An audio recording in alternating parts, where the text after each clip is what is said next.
who has the strength to disregard the so-called will of the people. A man who will be responsible only to himself and to God. Use the vote, they tell you. Sure, but where does that get us? We live in a democracy, but democracy is a system that doesn't work anymore. It's on the way out. The Bill of Rights impedes progress to the point where the prerogatives of people who contribute nothing to our society are more important than the society itself. The result is stagnation and decay. In order to survive, we must have a new order, a new philosophy, a new concept of the responsibility of the inferior masses to their unquestioned leaders. For the vast majority of 12-year-old minds in this country, the Bill of Rights should mean only one thing, the right to follow. You listen to Powers. He never stops, does he? I think you'd rather hear him out here. At least he's not disrupting classes. Oh, everywhere that fanatic talks, he disrupts, Professor. I think I'll listen in. No. Why bother, Martin? I can tell you what he's saying. Democratic government leads only to confusion. We live in the confusion of the weak. America is paralyzed. We need to be strong again. We need a man of iron to silence the voices of doubt among us. Let the nation speak with the authority of one voice, one will, one man. And why? Because the whole... In your classroom, I have to listen with respect, Professor. I don't suppose the same rule holds here. You're out of my jurisdiction now, Martin. I'll see you tomorrow. See you tomorrow, sir. The biggest mistake this country ever made was in giving the vote to the people. That means that major decisions are in the hands of morons, people of low intelligence, whose ideals are as different from yours as day is from night. A powerful America can't respond to this chorus of divided voices. We can no longer put our faith in the idiot verdict rendered by a ballot box. You can't really believe that. We've got to stop listening to what the people say. We need a leader who has the strength to disregard the so-called will of the people. A man who will be responsible only to himself and to God. You want a dictatorship. This man will point the way for millions to follow. They will follow in his path like herds of cattle. On the way to the slaughterhouse. Look at the great men of history. The people were always against them. If there had been a democracy, there would have been no Alexander the Great, no Napoleon, no Julius Caesar. No Adolf Hitler, no Mussolini, no Stalin. They knew how to deal with dissenters, with opposition from the ignorant. There's only one way to deal with subversive elements. Oh, we all know what Hitler did to Germany. I said there's only one way to deal with subversive elements. Answer this. Would you like a Hitler here in America? Beat them to the ground. Trample them without mercy. Crush them to silence. Stop it!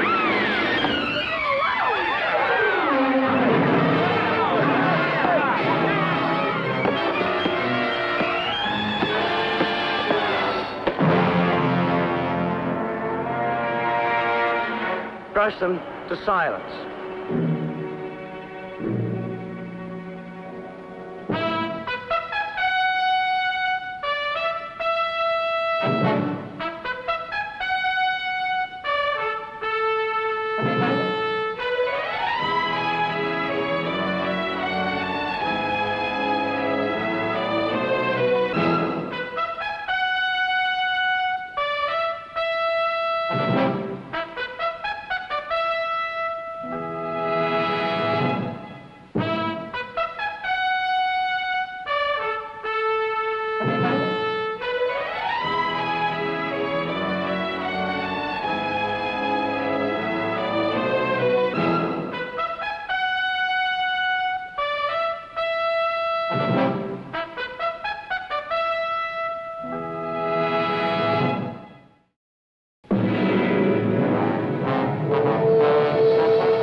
Come on in.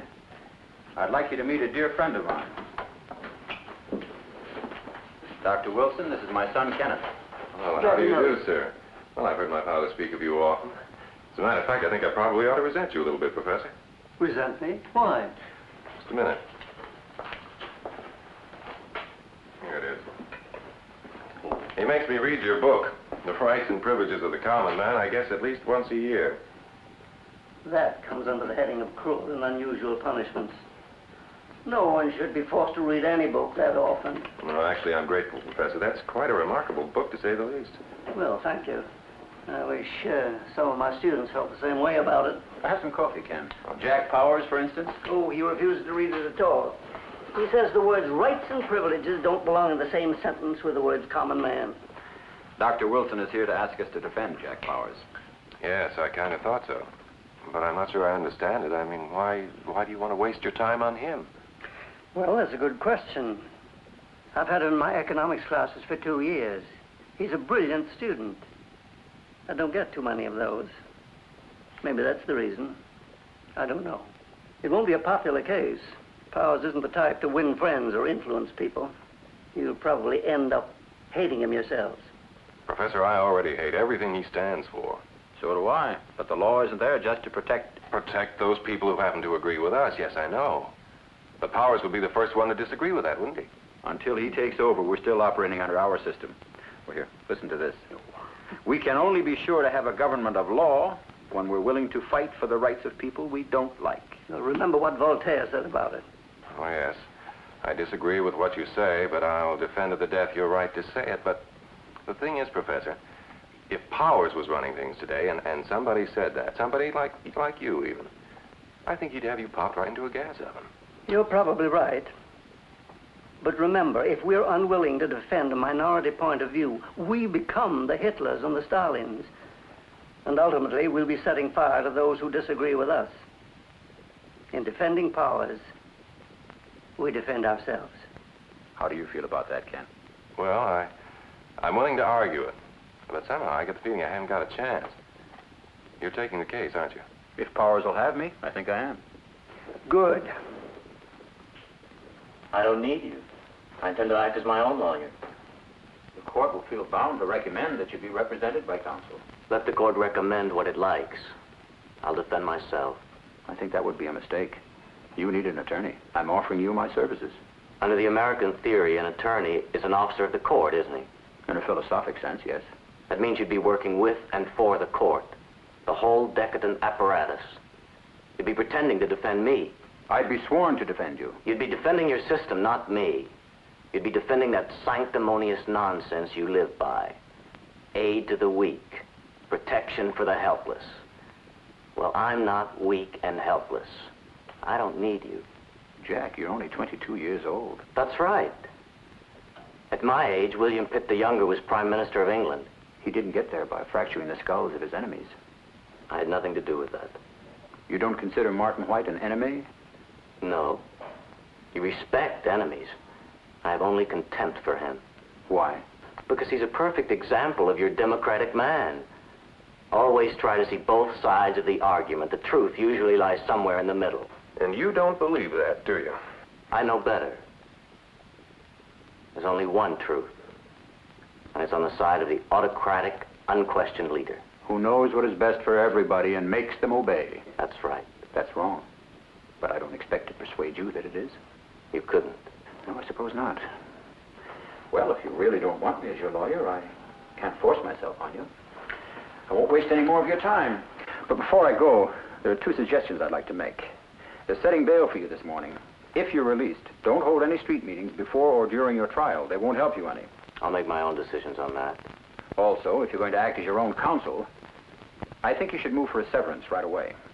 What's that? That means you can be tried separately from the men who did the actual beating. That way you avoid the stigma of being associated with them in the jury's mind. I'm sorry to see you go into that courtroom as your own counsel. You have a great deal to lose. In fact, if Martin White should die, you could be sent to the electric chair. Well, it's been interesting talking with you. Wait a second. One thing would have to be clear. I won't sit by in the courtroom like a dummy while you and the prosecutor go through your legal waltz. My opinions are on trial, and I want a chance to defend them. I'll do what I can. All right, then. On those terms, I'll accept you as my attorney. Well, thank you, Mr. Powers. It'll be a pleasure.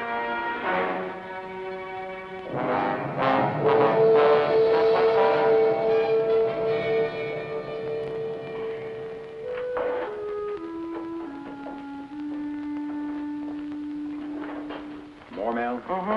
This afternoon. afternoon's mail is even heavier than this morning's and twice as abusive. Not a kind word. One letter. Man says you're a hero. He says that when people like Jack Powers take over in this country, they're not going to forget what you did for them. I put that one on the top. Would you ask Ken to come into my office, please?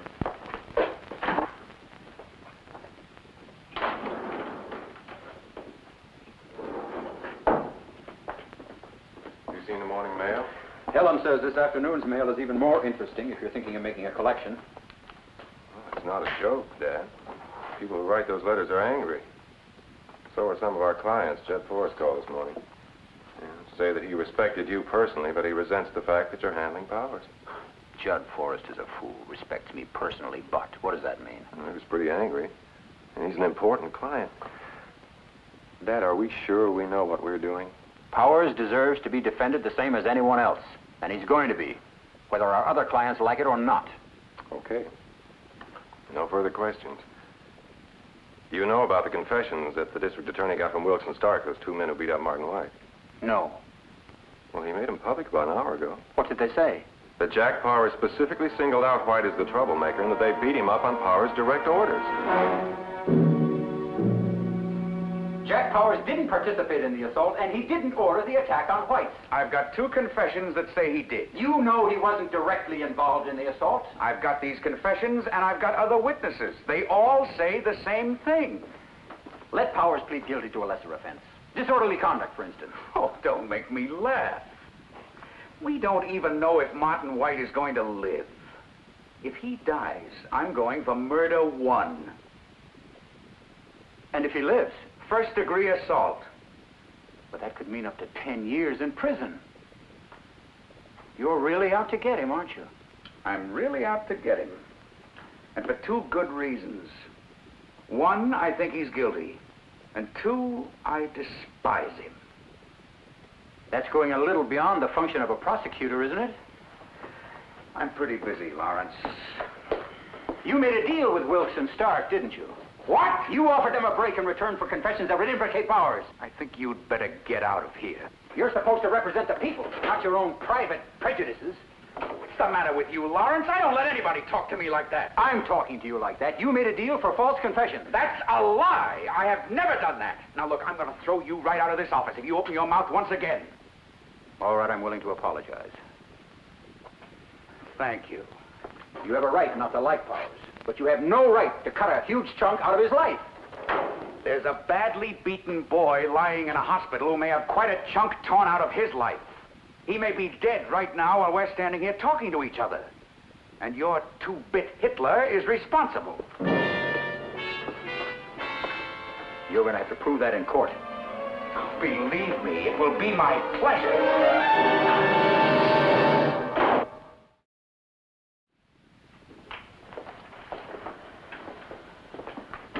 Some of his buddies posted bail about an hour ago. He'll be out this afternoon. Oh. Where is he? Still in with a psychiatrist? Yes. Oh, I thought you might be responsible for this. Look, if I want psychoanalysis, I'll ask for it. What happened in there? He certainly didn't like the implication that he might be mentally unbalanced. Did you have enough time with him? I think so. Well, what's your opinion? Well, he suffers from very real problems of aggression and hostility, but he's definitely sane. Quite aware of the meaning of everything he says and does. And fully capable of standing trial. Well, thank you, Doctor. Guess you might as well start interviewing witnesses. Hope you don't mind my starting. I was starved. What did you get? Beautiful. Hello, Jack. I want some char siu ding. Jack? I don't want anything. Well, you might as well sit down.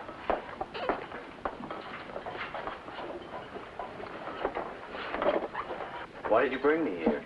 Oh, just wanted to sit and talk and find out something that'll help us. I don't understand you. Really? Why not? No, I understand you all right. I mean, Professor Wilson. Why are you doing all this? Because I don't believe a man should be punished for what he thinks. I do. I know that, and right now I'm ignoring it. Jack, I think you have a good mind. There are not too many of those around. I'm hoping there's a chance it could be diverted into more constructive channels. Are you serious? You can't divert my mind. I know what I believe in. Well, then perhaps you can explain it to Mr. Preston here. It wouldn't do any good. He wouldn't agree. And there's no room in your philosophy for disagreement. None. Disagreement only leads to confusion and weakness. You know, Jack, I have a feeling that 10 years from now, you'll look back on this with immense embarrassment. Now, we were all fanatics about one thing or other when we were young. Or if we weren't, we should have been. As a matter of fact, that's an added reason why I'm anxious to help you. Now, I loathe what you stand for, but at least you do stand for something. Most young people today are neutral. I hit them with an idea, and they answer, don't bother me. I've got trouble enough just trying to get comfortable. We're surrounded by young towers of jelly. That's fine with me. They're made for me to mold. Oh, Jack, wake up.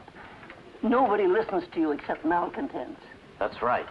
And malcontents are what have made up the hardcore of every revolution in history. Revolution? Well, I must say I admire your ambition.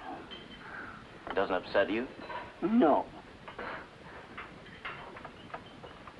This is ridiculous.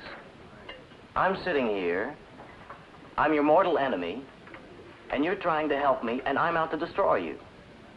Maybe we're just too weak and confused to worry about that. Or too old. Speak for yourself. All right, now, Jack, let's get down to some facts. What's the matter? I don't want to talk about it anymore. You might try to develop a sense of humor. It'll help your public speaking. Well, it seems that ridicule isn't the weapon to use with him. I guess not, but...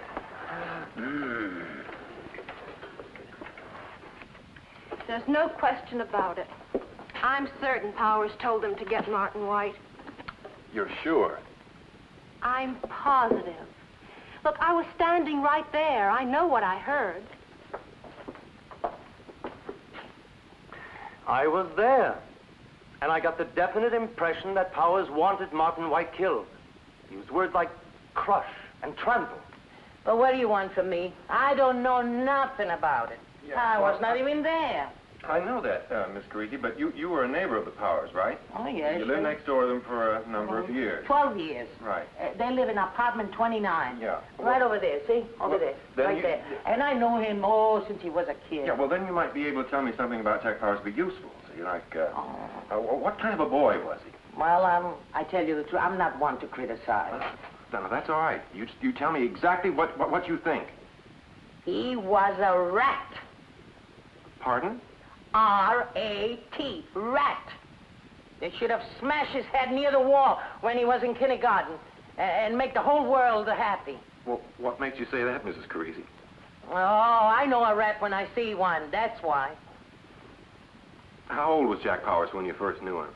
Well, about 10 years old. And he was a pest then. And he went all the way to the bed after his mother died. How long ago was that? Well, let's see, it was about 9 years ago. I see, that'd be when he was 13 or 14. Yeah, I suppose so. Now, what kind of a woman was she?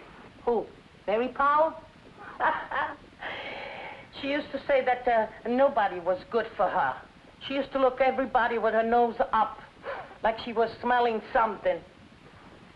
Jack was very fond of his mother, wasn't he? Why should he be? She done everything for him to make him believe that he was something special. I thought he was going to go off his rocker when his mother died. Maybe he did. That's why he's in this trouble. To have a fella beat up just because, Well, now, we don't know he did that, Mrs. Carisi. Oh, but don't worry. They'll prove it. They'll prove it. Oh, thanks, Miss Carisi. No, nothing. Anytime. Watch out for the lamp. Goodbye. And once a rat, he's always a rat. And I hope he gets what's coming to him.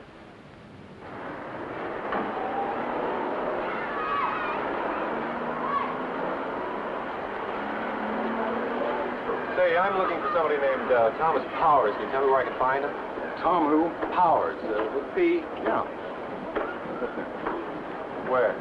Up there. Oh, in the cab, huh? Thanks.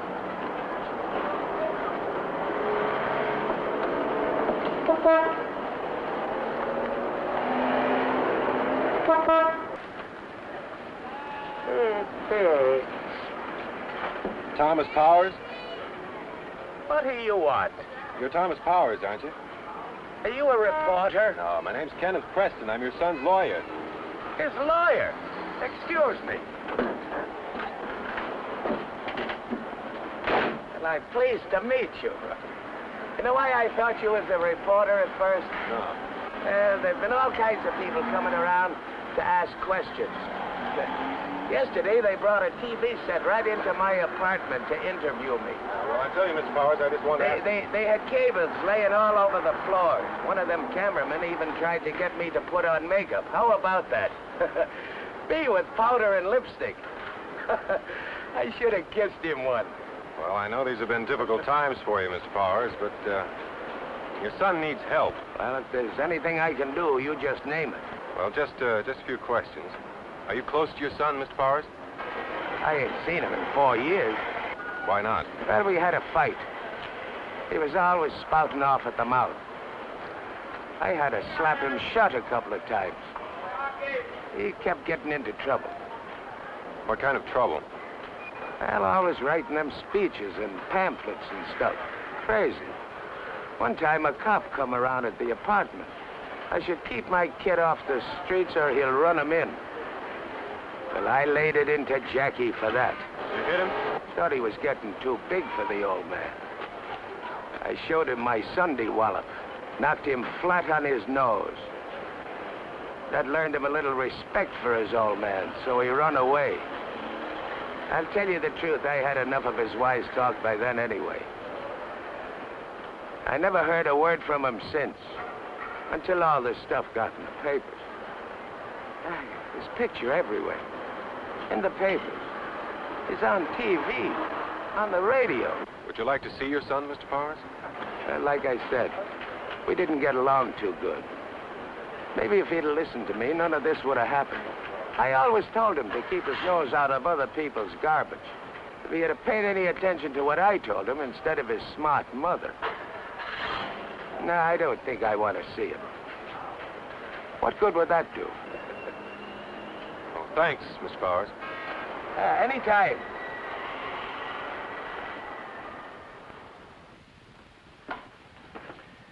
Have you read any of these things Powers wrote? Oh, yes, I read them. Look at the titles. The Iron Man. Ideas and Action. I don't know, I expected to find them kind of sophomoric. They are, but some of them are rather provocative. I found this tucked away in one of the pamphlets. A poem on the death of my mother. Read it. Just the first few lines. I am one who calls it vain to split a whole man half in twain and ask the man to live again. To split a whole man half in twain and ask the man to live again. He put his finger right on it, didn't he, Ken? Remember how you felt when your mother died? You were so angry at a world that could inflict such wounds, you wanted to strike back, to change the whole order of things that could create such pain. Yeah. There's always a reason. Jack Powers is here. Oh, ask him to come in. Hello, Jack. How do you feel? All right. Well, your trial starts fairly soon. Are you nervous? No, I'm eager. I've waited a long time for my chance to be heard. Well, we'll talk about that. Did you know that Martin White was taken off the critical list this morning? It was in the papers. You're lucky. Now, instead of murder, the charge most likely will be first-degree assault. I'd like to go over the details again because our defense is kind of... I'm not interested in the defense. Because our defense is kind of nebulous. If we're going to win this... I don't care about winning. All I care about is being heard. You could get 10 years in prison. Now, I'd like to go over what you remember of your speech. Larry? Try to keep him out. Larry, I want to talk to you. Sorry. That's all right, Helen. Judd, I'm busy. I don't care whether you're busy or not. You're going to listen to me. You've handled my affairs for a great many years, and I paid you a lot of money to do it. So I feel privileged to talk to you this way. If you insist on defending that rabble-rousing scum, that Powers, or whatever his name is, then I'm taking my business somewhere else. I'm not kidding, Larry. Judson Forrest, this is Jack Powers. I have news for you, Larry. I'm not even embarrassed. How do you dare to spend your energy on that? Don't you think he deserves me? I don't even think he deserves a trial. He belongs in prison.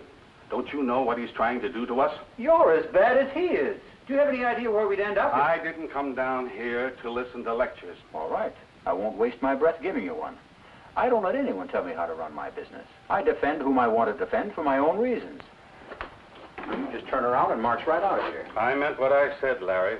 I'll take my account away from you. I think somehow I'll manage without it. Goodbye, Jed.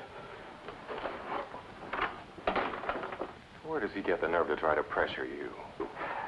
We'll get angry at him over dinner tonight. Now we have something to talk about. I'd apologize to you for that, but you looked as though the whole thing amused you. It did. Now, I want to go over your speech again. The more I know you, the more I'm convinced you're a fool. Now, wait a minute, Ken. Stop it. Lousy little punk. I said stop it.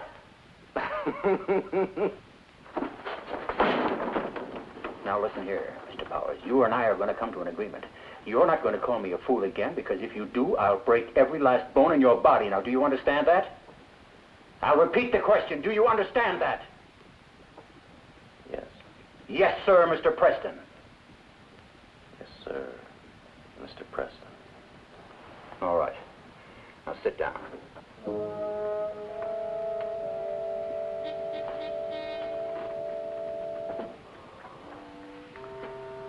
I want to go over your speech to see if there's anything in it that might help us. And further, we will show you that this beating was planned and directed by Jack Powers and was carried out upon his specific instructions. Now, to be sure, Powers refrained at all times from striking any blow with his own hand. But I say that to direct and plan such an attack is much worse. It could never have taken place without his instigation. And that makes him not just as guilty, but more guilty. And that's why the people will ask you to find Jack Bennett Powers guilty of assault. Guilty of assault in the first degree. Stop this phony trial! Free Jack! This phony trial! Free Jack! This phony trial! Free Jack! This phony trial! Clear the courtroom. Officer, arrest those people creating disorder. This was your idea, wasn't it? I caution the jury not to discuss this case among themselves or with anyone else. The court is recessed for 10 minutes. Take him into the anteroom. I'll talk to him there.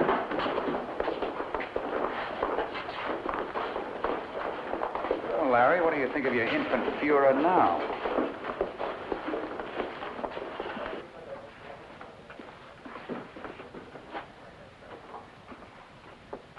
What do you think you accomplished by that demonstration? Do you have any idea how badly you hurt your case?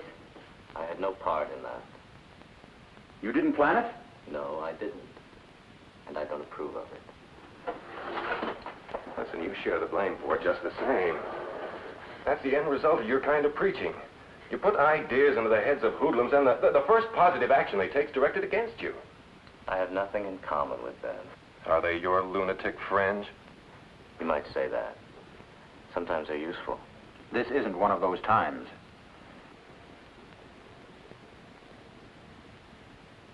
So, what happens now? The judge will instruct the jury to ignore the demonstration. But if you were a juror, could you ignore it? I don't even believe in trial by jury. They're subject to the whims and prejudices of fools. Correct. Listen, let me tell you. At this moment, those prejudiced fools out there are the only thing that stand between you and prison. Let's see if we can convince those fools to save him.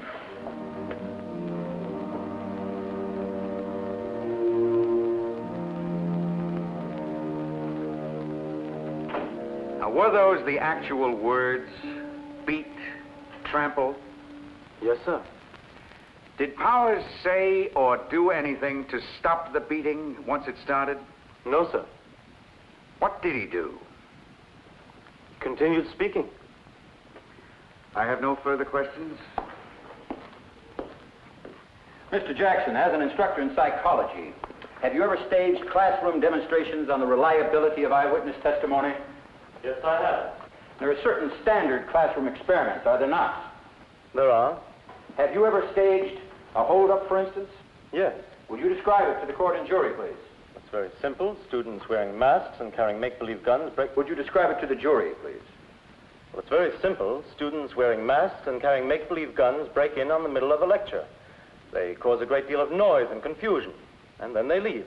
What is the purpose of this? To demonstrate the manner in which visual and oral impressions are distorted during moments of intense excitement. In other words, to prove that eyewitnesses do not necessarily see what has happened right in front of them. Yes. Now, you said that in these staged holdups, the so-called bandits were actually students. Is that right? Yes. And they were well known to the others in the classroom? Yes.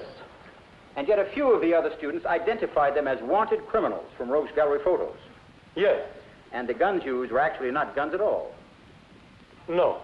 Would you tell us what those weapons were? Bananas. And yet, these bananas were later described as pistols by students who witnessed the holdup. Yes. Now, it is standard in this experiment for the professor to clap his hands together sharply during the excitement. Did you do this? Yes. And how did several eyewitnesses identify that sound? As pistol shots. Were you ever a student in a classroom during an experiment such as this? Yes. And did you react in the manner you have just described? Yes, sir. In class I did, but I know what I saw on that campus. That will be all. No further questions.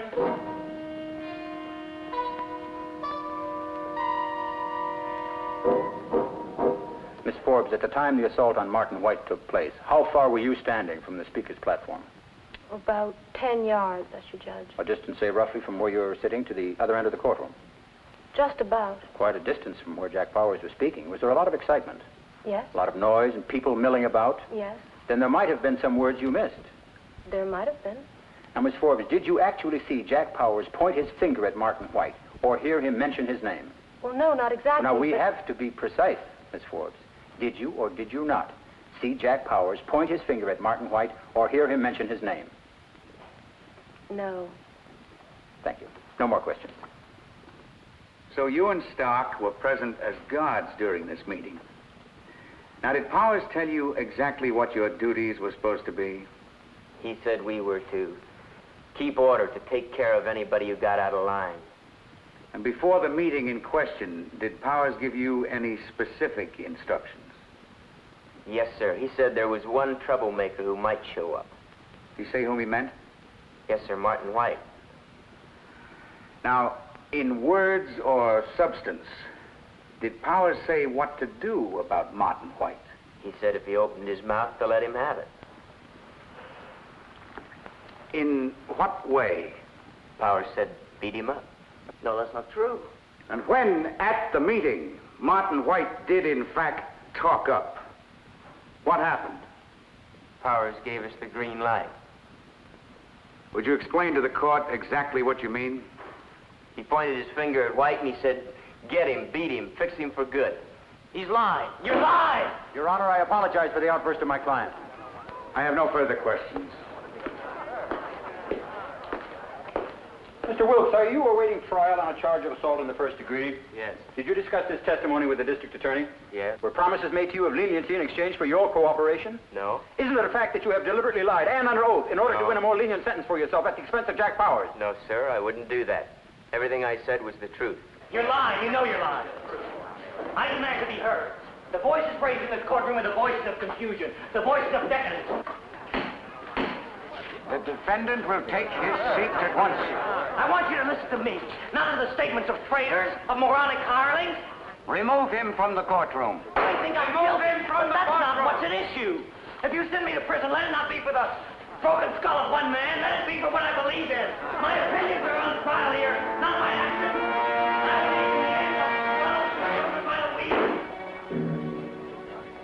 The court will recess until 10 tomorrow morning.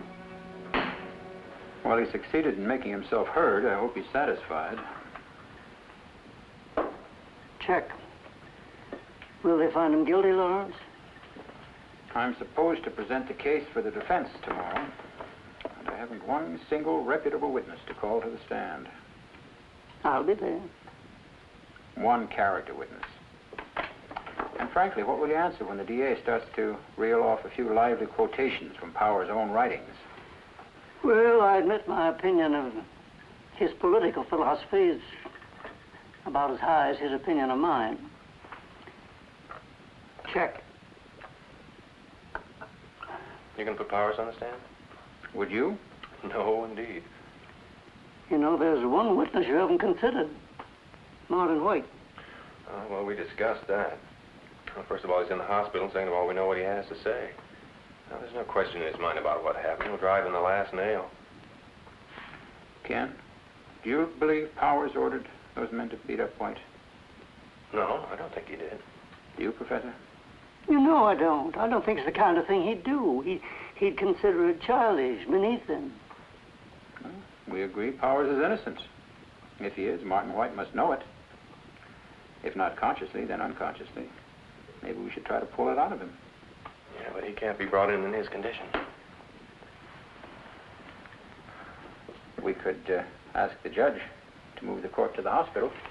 Calling Martin White as a witness is pretty dangerous, isn't it, Lawrence? Check and mate.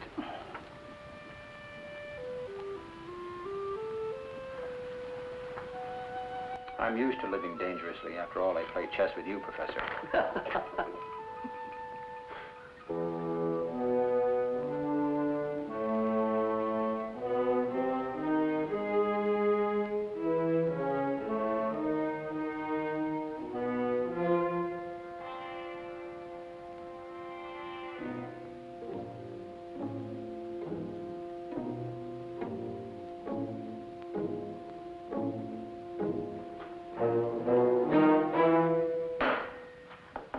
Proceed, Mr. Preston.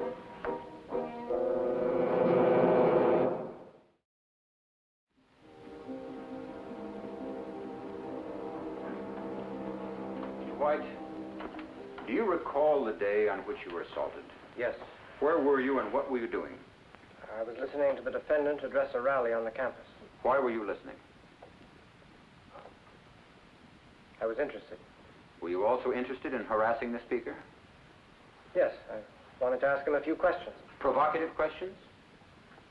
Well, it depends on what you consider provocative. Intending to Remember provoke. that Hitler considered any form of questioning provocative. Well, you can hardly consider a campus rally the The equivalent Nazis of... also started with small street meetings. Tell me, Mr. White, what form of political government do you believe in? Objection. Mr. White's political beliefs are not at issue.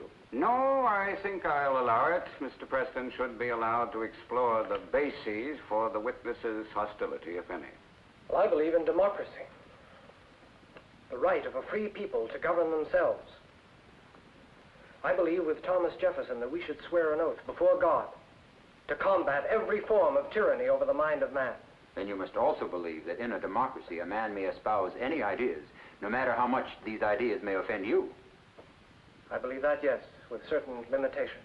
What limitations? The late Justice Oliver Wendell Holmes pointed out that freedom of speech does not give any man the right to shout fire in a crowded theater. Because it might endanger the public safety? Yes. Now tell me, do you consider Jack Power's political ideas, merely as ideas, do you consider these ideas to be dangerous? They're insane. But dangerous? Only if by some calamitous misfortune they should be put into practice.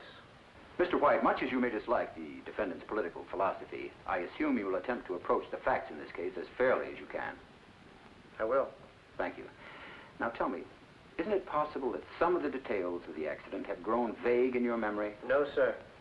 Well, just to make sure, I'd like to refresh your recollection, particularly in regard to what you heard Mr. Power say just before and during the beating.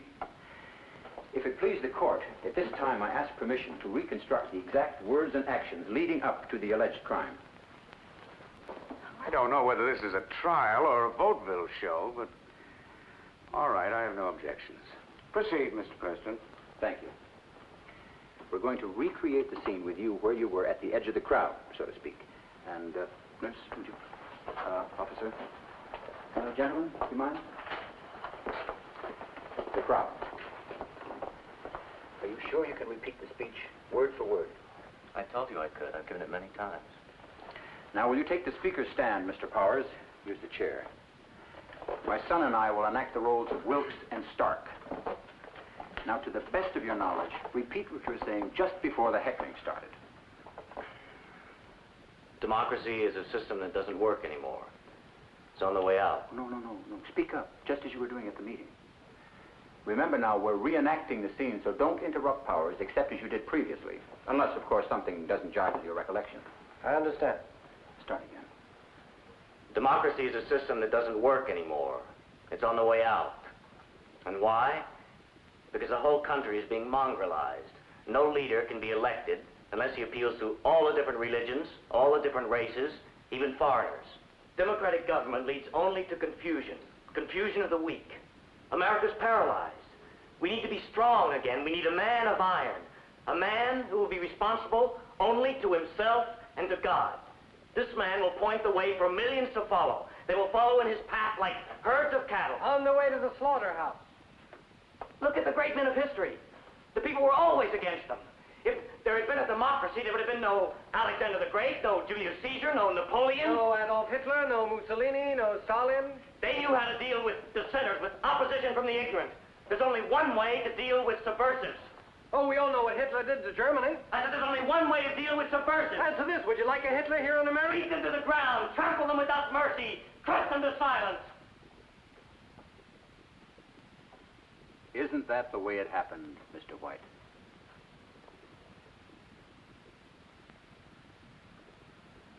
I don't know. Powers didn't specifically indicate you. In fact, he wasn't talking about you at all the moment it happened. I don't remember. The truth, Mr. White.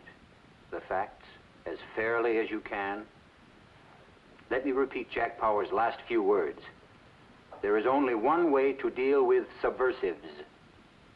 Beat them to the ground, trample them, crush them to silence. Them, Mr. White, not you. Isn't that the way it happened?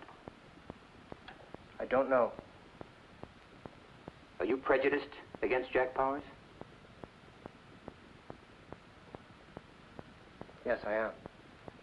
Is it possible you're allowing your prejudice to obscure the truth?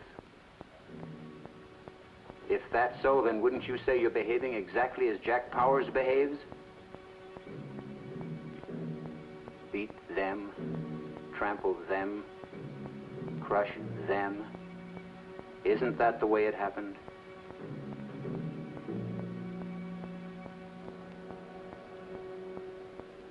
Let the record show the witness answered in the affirmative. I have no further questions. No questions. Thank you, gentlemen.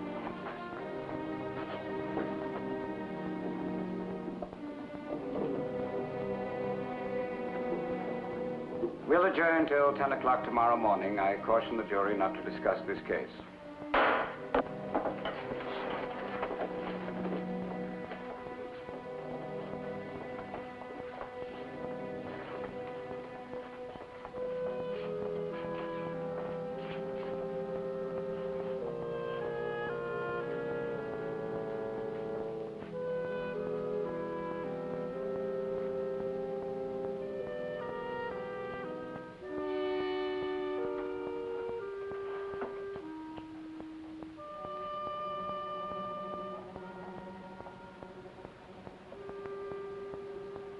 I suppose I should thank you.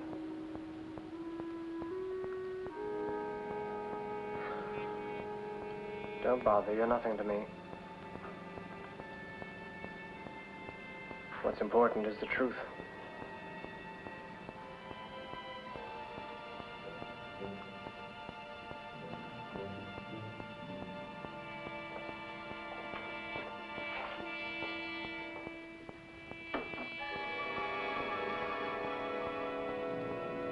So that, ladies and gentlemen of the jury, if you believe that Powers did not specifically plan or direct the assault on Martin White, You must acquit him of assault in any degree, and then consider the lesser charge, disorderly conduct. However, if you believe that he did conspire with Wilkes and Stark to attack Martin White,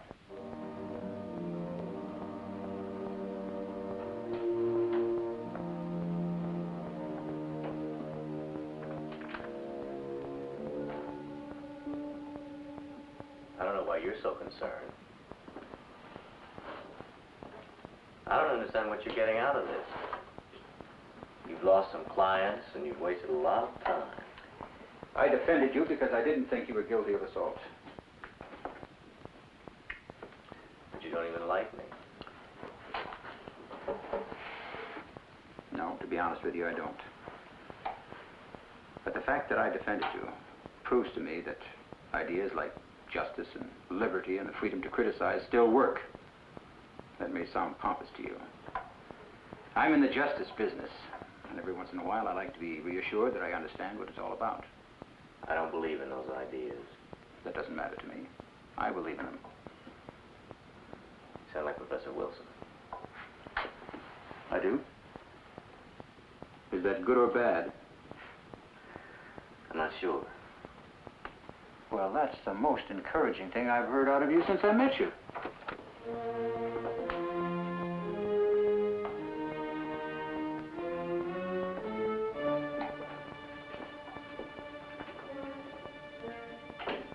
will the clerk take the verdict? Defendant will rise and face the jury.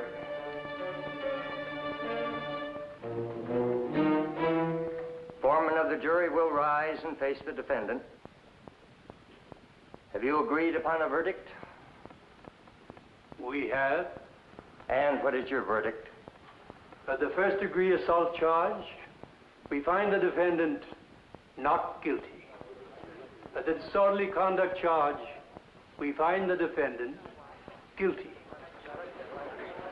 What does that mean? The maximum sentence is 6 months. You got off lightly. If it please the court, There will be no orations or demonstrations of any kind. just one thing, Your Honor. Within the limits of the legal system, I would like to thank everyone for trying to be fair. The remark is noted. Court stands adjourned. Jurors will return to the central jury room.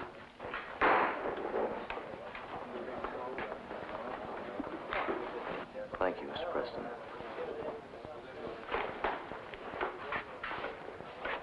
Good job, Lawrence. I only wish I could be sure we weren't turning loose a young monster again in a few months. Well, I suppose there's no way of telling. So let's be satisfied with first things belonging first. Isn't that my book you're carrying? Yes. There's something in it that helps me every once in a while. A quotation you use in the foreword by Judge Learned Hand. And if at the end some friendly critic shall pass by and say, "My friend, how good a job do you think you have made of it all?" We can answer, "I know as well as you that it is not of high quality, but I did put into it whatever I had." And that was the game I started out to play. Let's go.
So what's going on, Frank?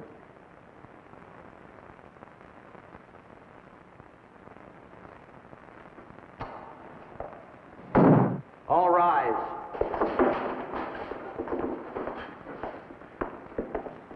All those having business before this court, draw near. Give your attendance, and ye shall be heard. Douglas Gillis presiding.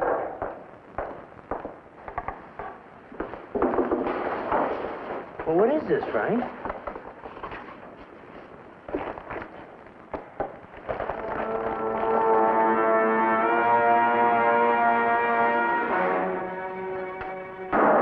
You ready? Let's get started. The case of the people against Dino Locatelli. He get that. Read the indictment. Dino Locatelli, you are charged with murder in the first degree. What? Hey, what is this? What's going on here? Come on, Dino, sit down. I won't sit down, Frank. What's he talking about? What murder in the first degree? Get off me! Get the hands off me! What kind of a gag is this? What is this, Frank?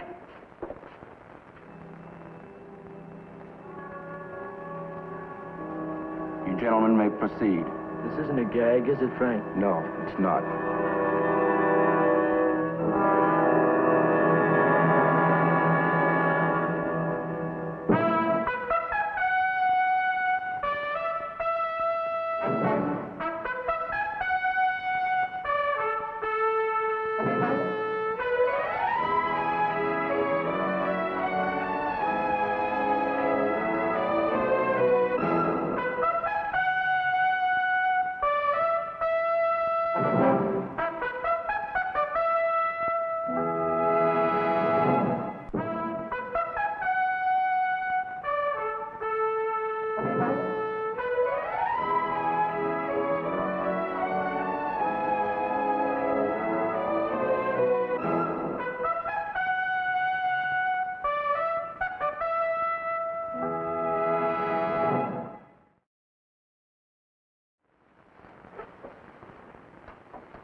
How was my speech?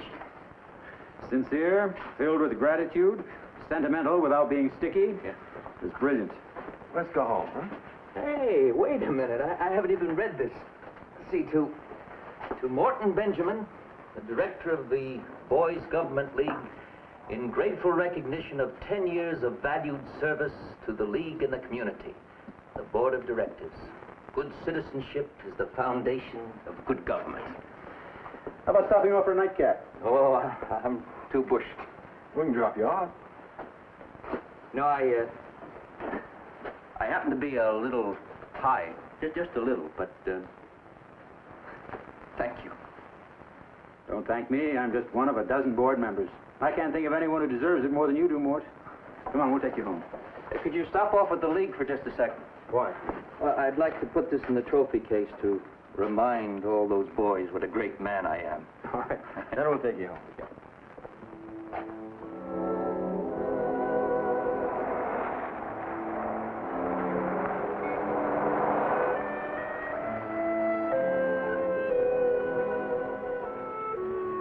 I'll just be a second.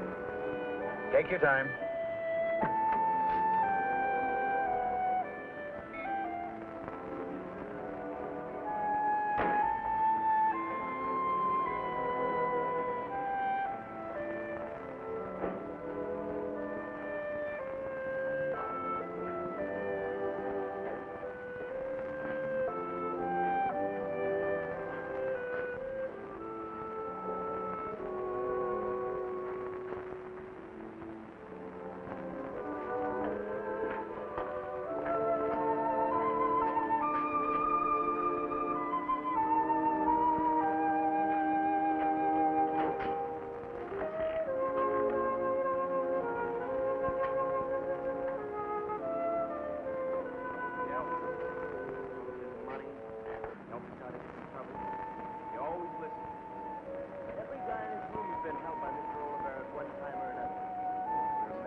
Enter the premises at 62 Benton Street and break into the room of Raymond Olivera with intent to commit robbery.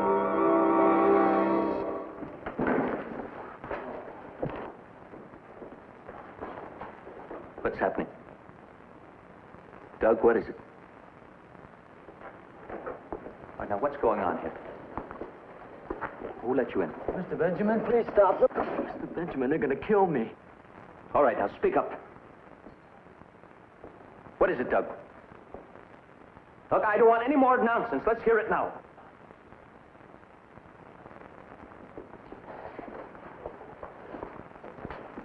Anybody come here with you? I'm asking the questions. I want to know what you're doing here at 11:30 at night. Ray. Sit down, Mr. Benjamin. What is it, Doug? Sit down and we'll tell you. We're not kidding, Mr. Benjamin. We're trying Dino for murder, and there's nothing going to stop us. So if you have any ideas about leaving and calling the police, you can't. We won't let you out. Now, sit down.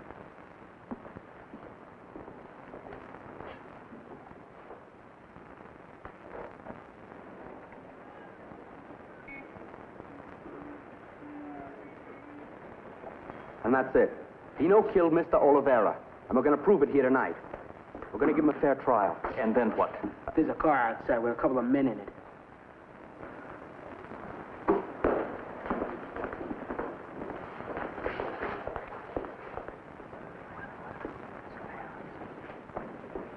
I said, and then what?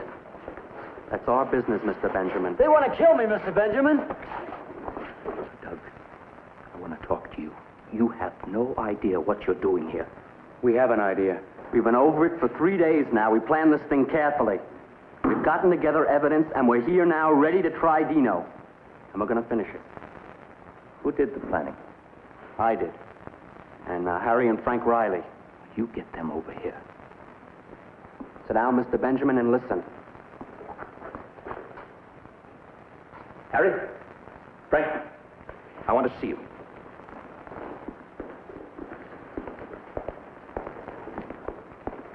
You can't stop us, Mr. Benjamin. Don't try. Well, then explain it to me. All right. You know, Mr. Olivera was murdered on Christmas Eve. Go on. He was a nice, harmless old man. He was janitor here in this settlement house for 14 years. I know all about Mr. Olivera. Now, you just listen We to want to tell I you about him. He was janitor here for 14 years, from before you came here. And we liked him very much. All of us. Very much. He helped us. He loaned us money. He got us out of different troubles. He listened to us. Every guy in this room has been helped by Mr. Olivera at one time or another. And we were mad when we heard he was dead. We were ready to kill whoever did that. And we found him. It was Dino. And now you're going to try him. That's right. Why don't you take him to the police? Because we want to handle it ourselves. Look, Mr. Benjamin, I told you already. We're going to do this thing. There's no sense in arguing with me. So I want you to listen to me for a minute. You owe me that. Now, we've got something very wonderful going for us at the Boys Government League. I'm the director of this place, but you run it. You elect your own mayor, your own judges, police, and you administer the organization in the way you see fit. You want to know what that's done? We haven't had a rumble in this neighborhood for 4 years. We have the lowest percentage of drug addiction of any slum area in this city. And we have 53% less juvenile crime than the city average. Now, you did that yourselves. Look, Mr. Benjamin, you're the guy who set up this court. You started the whole idea of judges and lawyers so we could try our own people. That's right. So you could try them for major crimes like littering the hallway or failure to pay dues. Well, we've gone a little bit beyond that now, Mr. Benjamin. Look, you're the guy who taught us everything we know about the law and the courts. Now, why don't you just sit down and watch? I think we're going to make you proud of what we learned. What are you going to do to Dino? Right now, that's our business. Now, sit down, Mr. Benjamin. Please.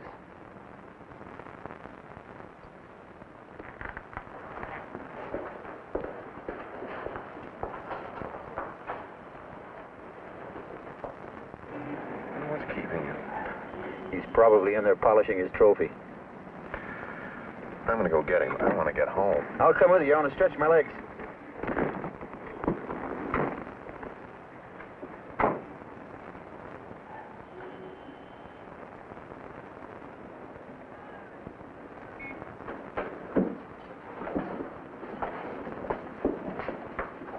Hi. Hi. Is Mr. Benjamin in here somewhere? No. Well, he came in a little while ago. I didn't see him. Well, you mind if we look around? No, go ahead.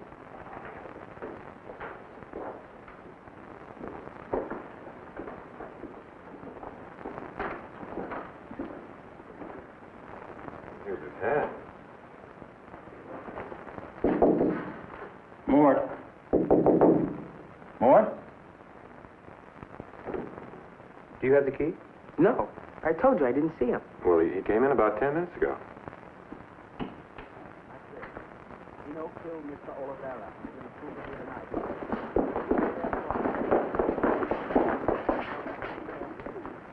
Gotten together evidence, and we're here now ready to try Dino. It's straight ahead. Just walk in. Go ahead. Try it. He's in the gym. It's right behind you.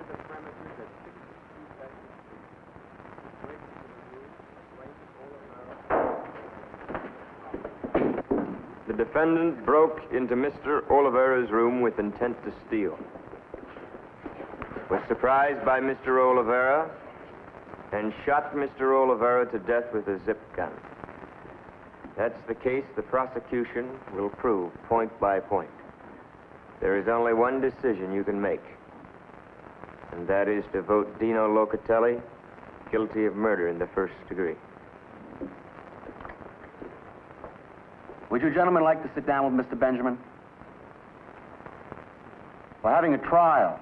You're going to have to wait till it's over. If you'll just go over there and sit with Mr. Benjamin, everything will be fine. I have a feeling they're in better condition than we are.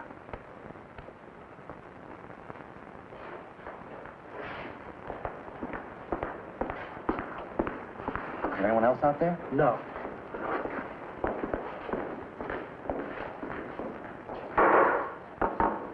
All right, let's continue. Your Honor, the defense would like to reserve its opening statement until it begins its case. The prosecution ready.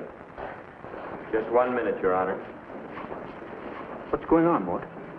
They're trying this boy for murder. What are they going to do to him?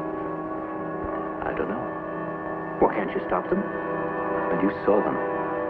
They're not about to be stopped. Mr. Grant? Paul Haber.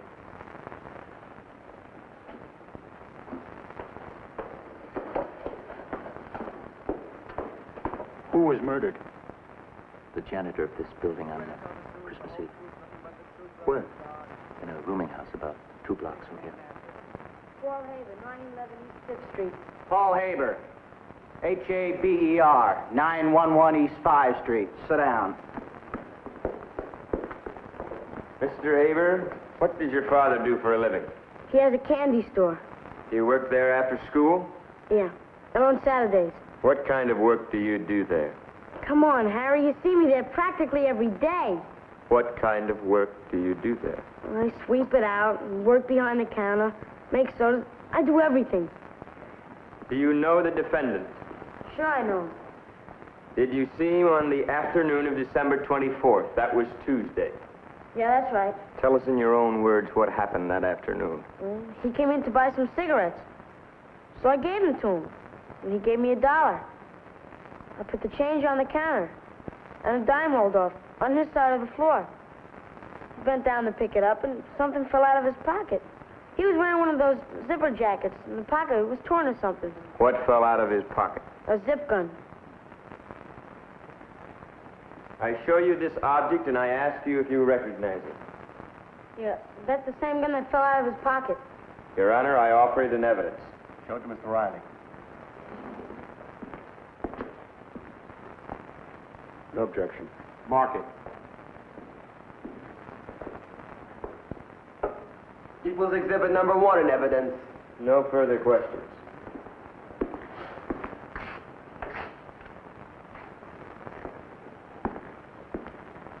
Have you ever seen a zip gun before? Sure. How many? Few. All right, describe this one for the jury. What do you mean? Tell the jury what it looks like. It's about this long.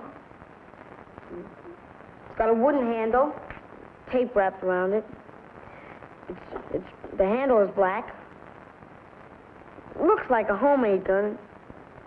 I don't know how to describe it. What color did you say the handle was? Black, What color is it? brown. No further questions. But I don't care what you say. That's the gun I saw fall out of his pocket. All right, that's enough. Strike that out. The jury will disregard that statement. Any redirect? No, Your Honor. Take your seat. Harry, you tell me what you proved by that. You're interrupting the trial. I asked you something. All right. Mr. Oliveira was hit in the back of the skull with a bullet from a zip gun. We proved that Dino had a zip gun on the day of the murder. It's a beginning. Wouldn't you say that, Mr. Benjamin?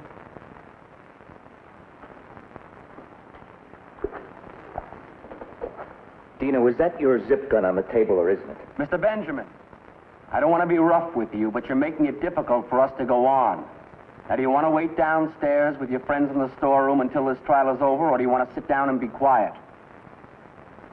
I mean it, sir.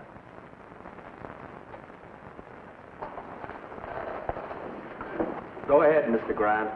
William Winston. Is that your gun, Dino? Did you kill him? No. No, sir, I didn't, honest. That's the truth, Mr. Benjamin. Why are they accusing you? I don't know. How did you get here? They told me it was a secret meeting. I didn't even think about it. Lawrence, I'm sorry about getting you into this. It's a good thing you stopped by, Mort. Maybe we can help. I don't think they can sustain this. Let's wait and pick the right moment. Do you know the defendant, Dino Locatelli? And if so, point him out. Yeah, I know him. He's sitting right over there. Did you sell him something on the evening of December 23rd? Yeah. What did you sell him? 2 .25 caliber bullets. How much did you sell them for? Quarter apiece. Did you see him do anything with them? Yeah, he put one into a zip gun to see if it fit. Did it fit? Yes. Is this the zip gun? Yeah, that's the one. Indicating People's Exhibit number 1. Your witness. Where did you get the 25 caliber bullets? I found them. Oh, really? Where? In that vacant lot on Palmer Street. Well, how did you know that Dino wanted to buy them? I didn't. I just asked him. You asked him? Yeah, that's right. So? No further questions. You know that was a very smart cross? Martin Zwicky. He established that Dino wasn't out looking for ammunition. He's also established that he did buy it. You swear to tell the truth, the whole truth, nothing but the truth to help you God? I do. State your name and address. Martin Zawicki, 913 East 5th Street. Martin Zawicki, Z-A-W-I-C-K-I, 913 East 5 Street. Sit down. Do you know the defendant, Dino Locatelli? Sure I know. Did you see him on the night of December 24th? Yeah? What time was that? About 9:30. Describe what happened when you saw him. Oh, I was hanging around there on Benton Street in front of the pizza joint. I was waiting for my friend, you know. We were going to a Christmas party. So I see Dino come walking up the street, and I was just going to walk over and say hello to him when he turns into an alley there. What alley is that? Between 62 and 64 Benton Street. 62 is the house Mr. Oliveira lived in. Just answer the questions. The alley's between 62 and 64 Benton Street. That's what I said. Go on, Mr. Grant. What happened then? Well, I went into the alley to see what he was doing there, and I didn't see him. Go on. That's all. Hung around there for 10 minutes, something like that. My friend came, and I left. Dino didn't come out. What's in the alley between number 62 and number 64? Nothing. It's a dead end. Just the fire escapes from number 62. Your witness. Did you see Dino go up the fire escape? Well, I mean, now, what's he going to go in an alleyway for, then? Stand in the dark like a nut? I move that be stricken from the record. Strike it. The jury will disregard that statement. Did you hear any shots while you were waiting for your friend? No. That's all. Arnold Silver.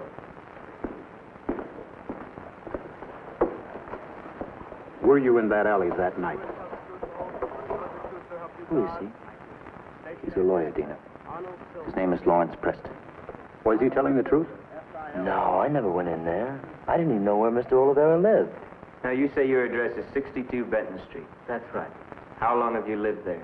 4.5 years. Did you know Raymond Oliveira outside the Boys Government League? Yeah. He lived right across the hall from me at 62 Benton. Were you ever in his room? Lots of time. He used to let me come in and watch TV. We didn't get a TV till a couple of months ago.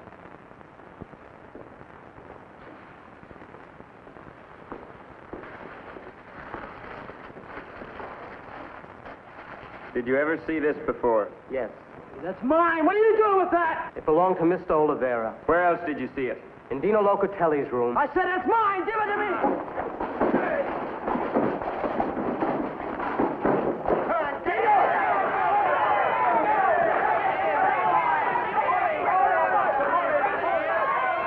You keep away from me.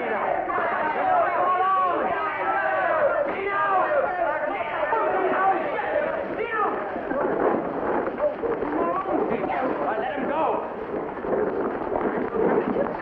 Look, I said let him go. Now, let him go. Let him go. Let him go. It's mine. Where did you get this? From his room. We got his zip gun there, too. And how did you get in there? We came down from the roof and picked a lock. Well, that's very commendable. We don't care. We know what we were looking for, and we found it. That thing belonged to Mr. Oliveira. He's lying. It's mine. He brought it from Mexico. It was in his family for like 150 years, and it's worth about $500. It's gold. Lying loud. All right, now leave alone. Everybody, sit down. I mean, now. Sit down.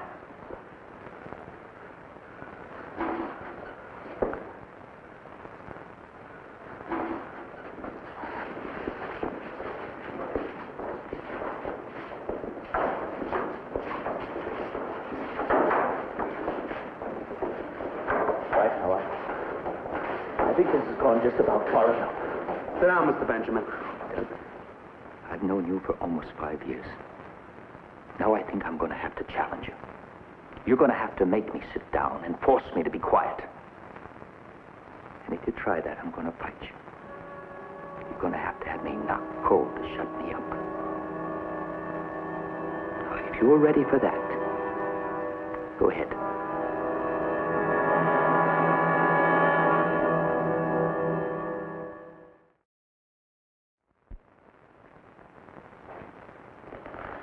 Now, I have nothing really astonishing to say to you, gentlemen. I just think that you're handling a situation that is a little too complex for you. The investigation of murder belongs in the hands of professionals. I don't mind you trying something new and then discovering for yourselves that you don't know enough yet to handle it without burning your fingers. Not something like this. Not when you're subjecting someone to what you've put Dino through. He deserves everything he gets. I'm doing the talking now. You can have your say when I'm finished. Among other things, I discovered that you broke into Dino's room to appropriate some of the evidence that was used here. Now, that's stealing, isn't it? I thought one of the objects of this court when we set it up 7 years ago was to eliminate that sort of thing in this neighborhood. The cops do that all the time to get evidence. Oh, do they?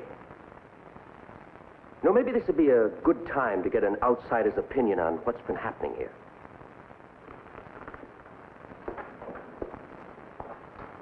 Lawrence?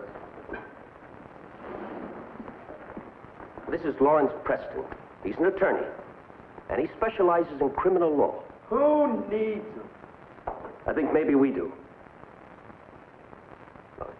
I hope I won't sound pedantic, but I'd like to quote you an excerpt from something. The right of the people to be secure in their persons, houses, papers, and effects against unreasonable searches and seizures shall not be violated. I wonder if anyone here knows what that's from. It's the Fourth Amendment to the Constitution, part of the Bill of Rights. The law also says that the police can't enter anyone's house without a search warrant. You gentlemen were stealing. As a matter of fact, if that crucifix is worth $500, you've committed grand larceny. That's punishable by up to 10 years in prison. I want to talk to you alone for a second. You're in control of this for the moment, Mort. I think you ought to end it while you can. Let's get the boy out of here before they recover. I don't know. I want to think about it for a minute. They took it away from us, Tub. Let's get it back. Come on, what are you waiting for? I don't know. I want to think about it a minute. You know, I can understand how they feel. So can I, but that's no excuse for it. I think if we're careful, we can control it. I'm going to let it go on. You're wrong, Mort. You've taught them how to use the law, and now you're going to allow them to distort the purpose for which the law was intended. Lawrence, there's a relationship at stake here that you don't understand. Now, the only thing that makes this league work is the respect the boys have for me. And they only have that because I respect them. I treat them like men. If I break this up now, I might lose them, and I don't want to risk that. What about Dino? We just have to try and protect him as best we can. I spent too much time in trying to win these boys. They've been my life for 10 years. Now, Lawrence, will you help me, please? All right, Mort. I'll try it.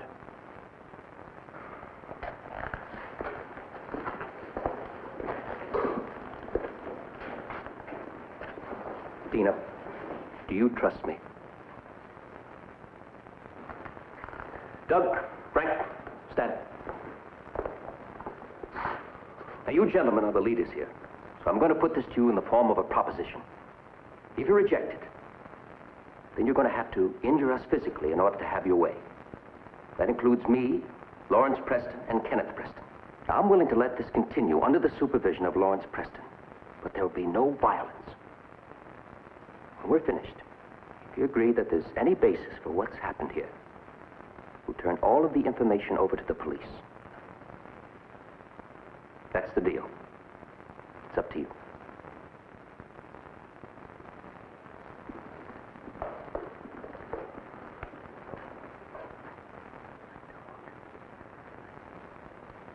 That's how it is.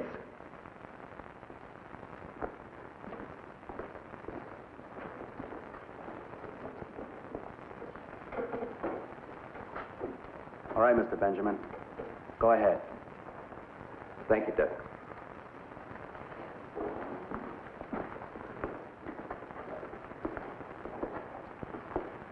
Lawrence. Now, let's see what's been established so far and what hasn't. I think for the sake of clarity, there ought to be sides taken in this discussion. I'd like Kenneth Preston to represent the prosecution's position, and I'll discuss the case for the defense. We'll see what happens. You want me to lay out the case for the prosecution so far? That's right. All right.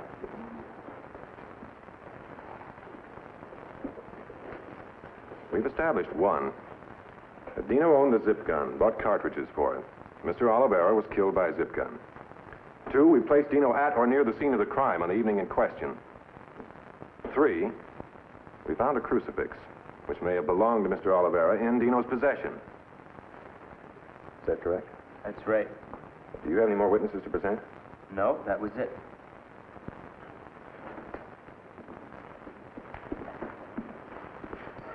All right. Let's see what we can do to refute that evidence. First, the zip gun. It's an assumption that Mr. Oliveira was killed with such a weapon. However, I wonder if anybody can estimate the number of zip guns in the immediate 20-block area. I imagine there could be anywhere from a dozen to 100, maybe more. Mr. Oliveira could have been killed by any one of them. Second, it was also assumed that Dino climbed the fire escape in that alley. Even if it were true, it's not proof that he actually went into Mr. Oliveira's room. He could have gone on up to the roof or into any one of the other apartments in that building. Third, the crucifix. There could have been any number of ways for Dino to acquire it after it left Mr. Oliveira's possession. He could have bought it. He could have found it. He could have stolen it. In other words, the chain of evidence is weak and inconclusive. But it's still a chain of evidence. And I submit that it's potent enough not to be discarded. I'd like to put Dino on the stand.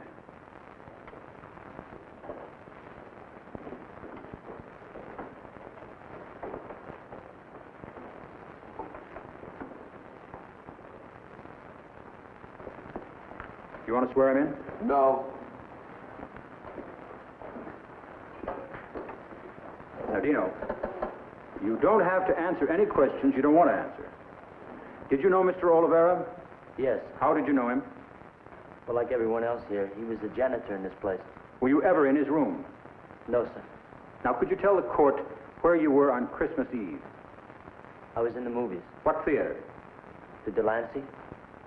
At approximately what time did you go into the theater? Well, I guess around 8:30. And what time did you get out?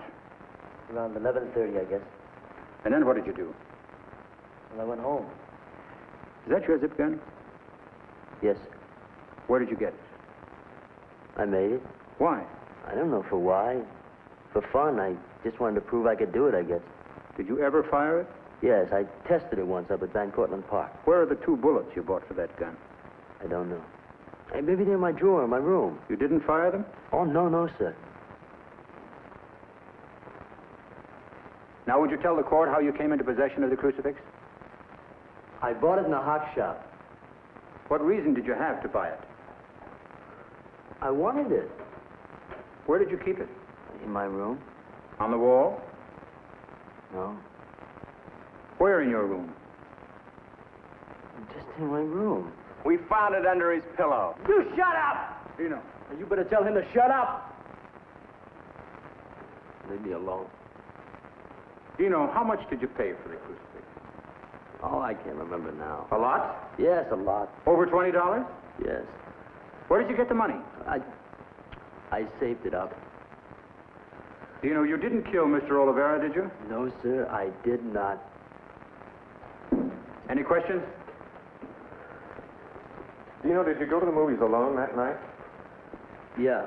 What pictures did you see? Well, I don't remember now. Well, it was just a few nights ago, Yeah, wasn't I it? know.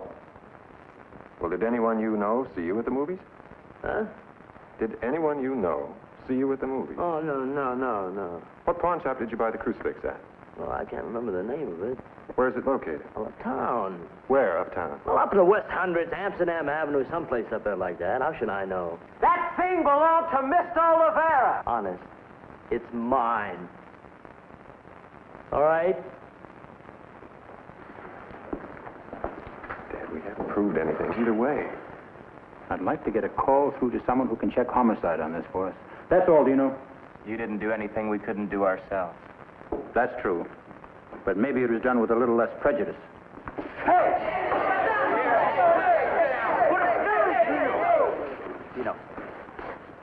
Dino, where are you going? Going home. Take one more step and we'll cool you right now. Would you like to cool them all together, or would you like to try it one at a time? I'm just telling you, Mr. Benjamin, he's not going out of here no matter what you say. Please, Marty, get out of my way. Look, don't put your hands on me, Mr. Benjamin. I won't stand for any force in here. You're supposed to be too grown up for that. Now, Martin, you behave yourself. Get out of my way.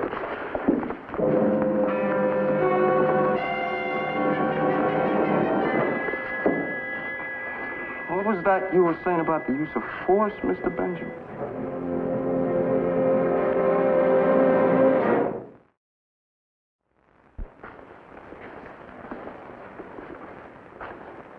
I think you'd better go back and sit down, Dino. We've got a lot more to discuss.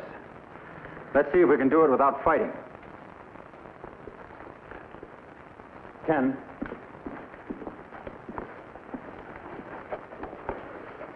I'm willing to carry this through as far as we can take it. I just don't want it to be forgotten that we're dealing in areas that don't belong to us at all, legally, morally, or any other way. We have no right to do what we're doing. We have no right to hurt Dino the way he's being hurt. We don't care about that. Well, I care about that. In the first place, do you think you were giving Dino a fair trial? Yes. You do? Didn't everybody in this room consider him guilty before they even heard a word of testimony? Wasn't the jury ready to vote him guilty no matter what they heard in court? Well, does anyone here have an open mind? I do. I won't believe Dino would kill anybody until they prove it to me. Well, that's one. Anyone else? I know I saw the gun fall out of his pocket. It still doesn't prove that he killed anybody with it yet. Well, that's two. At least it's not unanimous. One thing you should understand about the law is that it always bends over backward to be fair to the accused. You are not being fair. You don't even have all the facts. We've got what we need. Do you? What was the caliber of bullet that killed Mr. Oliveira? I don't know. Well, we need to know that fact, and there are others. Now, while we continue in here, Mr. Preston is going to make some telephone calls to get those facts. Yeah, exactly. You can send a bailiff with him if you like. What do we need all this for? You're the prosecutor. You should know that your job is to seek the truth. Not just the answer you want, but the truth. Let him go.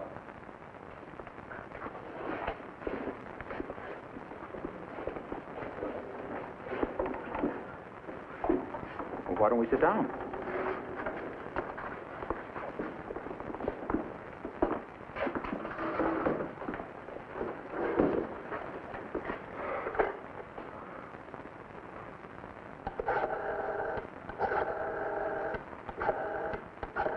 None of you has ever mentioned why you suspected Dino.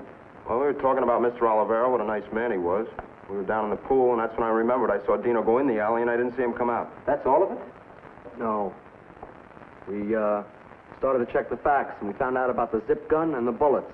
And then we went and we searched his room. And we found the gun and the cross. And that's all of it? That's all of it. I need some facts on a murder that took place a few days ago. All right, what other facts are we supposed to have? The only thing's the bullets. And that's baloney, because practically every zip gun around takes 25 caliber ammunition. Practically? Well, suppose Mr. Oliver had been killed by a .22. What other facts? I wonder if any of you can tell me what the newspapers had to say about the time of death. What do you mean? Did they say what time Mr. Olivero was killed? I don't know. No, they just said in the evening. When was the body discovered? The next morning. Dino was seen going into the alley at 9:30. Suppose the time of death was 8 o'clock. Suppose the killer left fingerprints all over the place. Let me ask you one more question. Suppose you wanted to burglarize someone's apartment and you thought that person wasn't home. You went up the fire escape and climbed in through the window and found that the person was not only home, but had already been shot to death. What would you do? I don't know. I guess I just beat it. Isn't that what happened, Dino? Dino? Was that Mr. Oliveira's crucifix?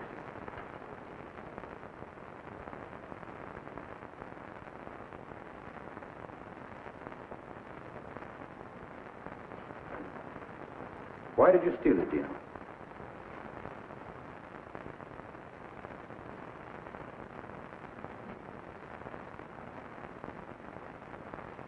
I don't know. I never stole anything before in my whole life, you know? Just this one time from Mr. Oliveira. I don't even know why. I guess I needed some extra money, you know, Christmas and all. And I lied. I knew where he lived. And so I went up there. I knew he wasn't home. Went up the fire escape and took a few things. I guess that was about 2 weeks ago.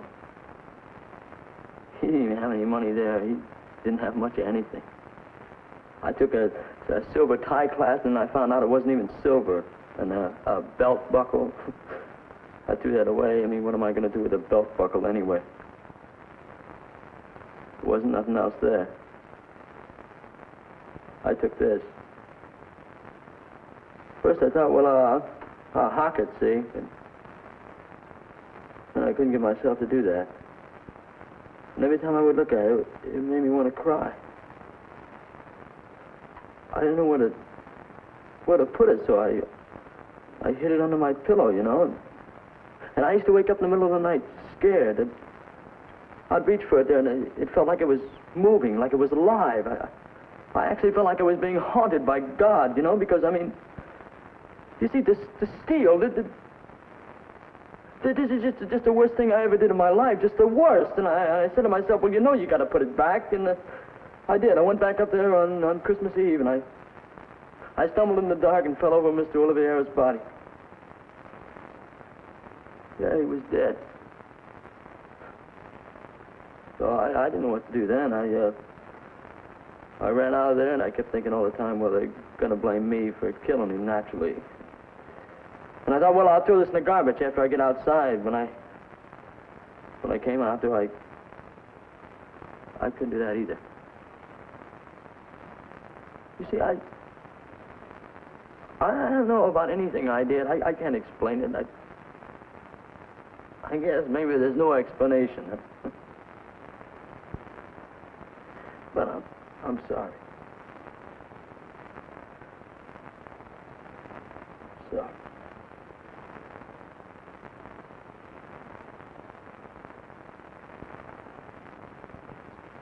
I believe you, Dino.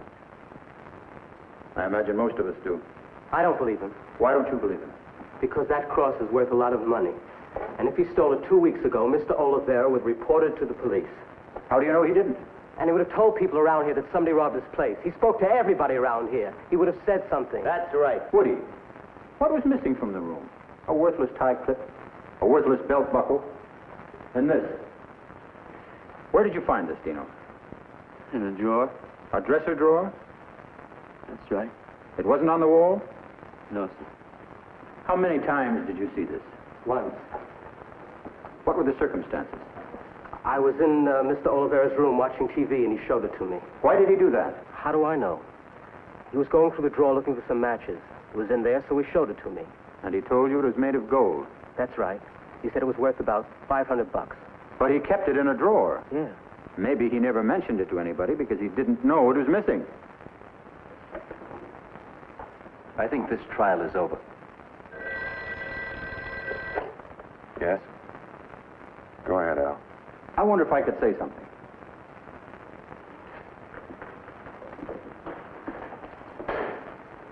I don't know any of you, but I'd like to explain something to you if you care to listen.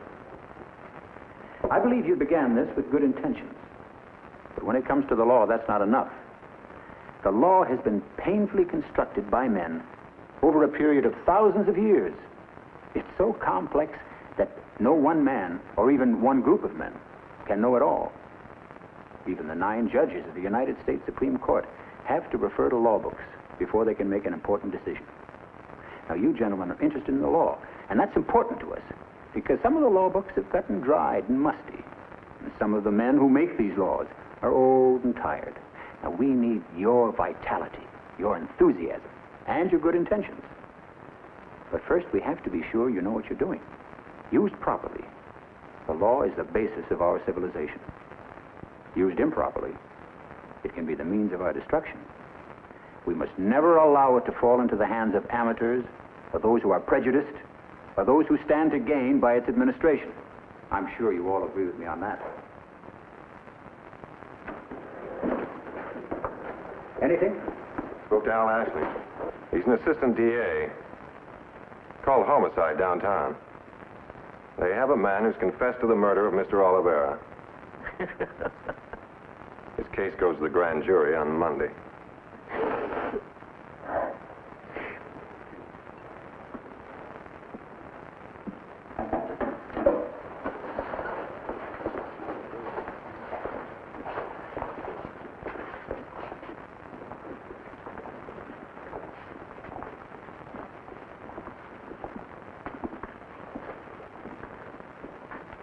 You know,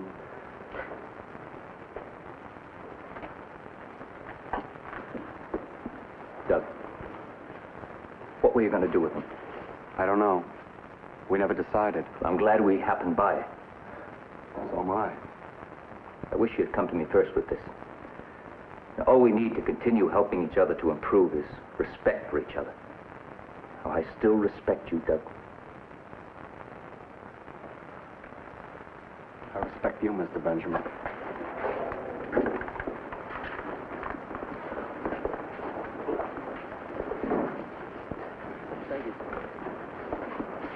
You know, Dino, it might have been a better lesson for them, trying you, finding you guilty, and then discovering for themselves at the police station that you were innocent. No, I wasn't innocent. I stole this.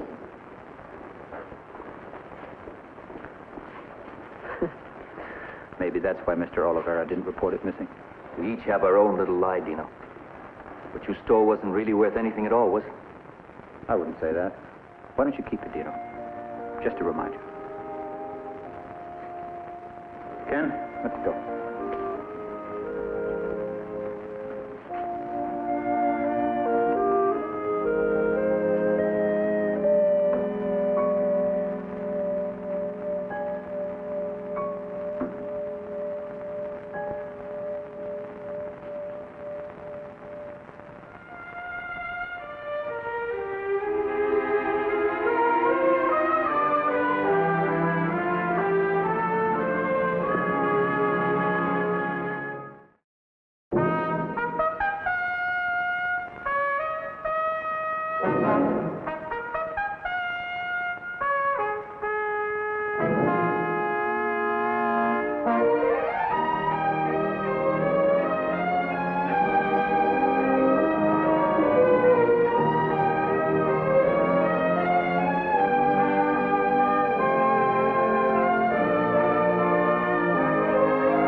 The result of the sternal bone marrow puncture and blood count shows an abnormal and persistent increase in the number of leukocytes.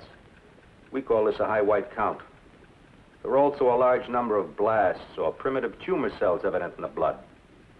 All this is indicative of a disease of the blood-forming tissue. What disease are you talking about? Fred, I've been a friend of yours for so many years now. The fact that I'm your doctor has been a secondary thing until now. It's leukemia, isn't it? Isn't it? Yes. Am I going to die? Tell me, please. Fred, let's talk about these tests. Please tell me the truth. Please. Tell me the truth. Am I going to die? Yes, Fred. But there are so many things we can do. How long do I have? About 6 months.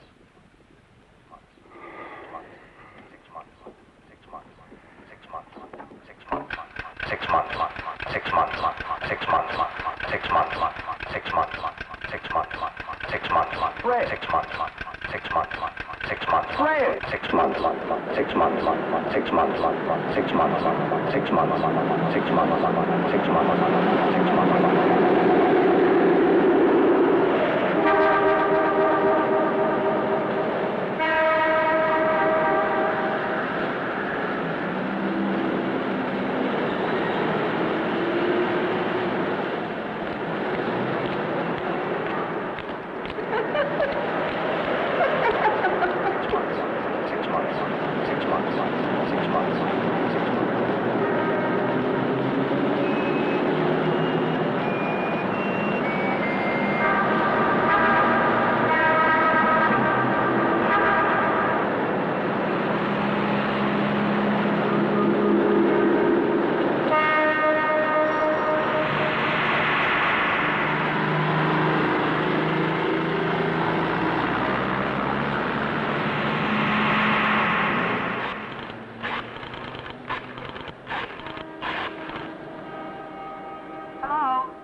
Good morning, Mr. Braden.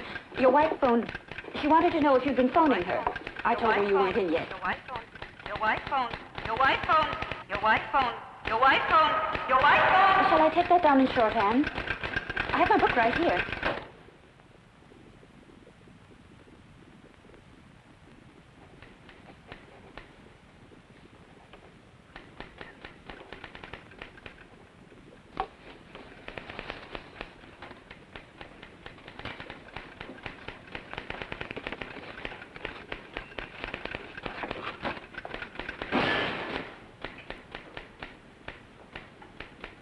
Hello, Fred.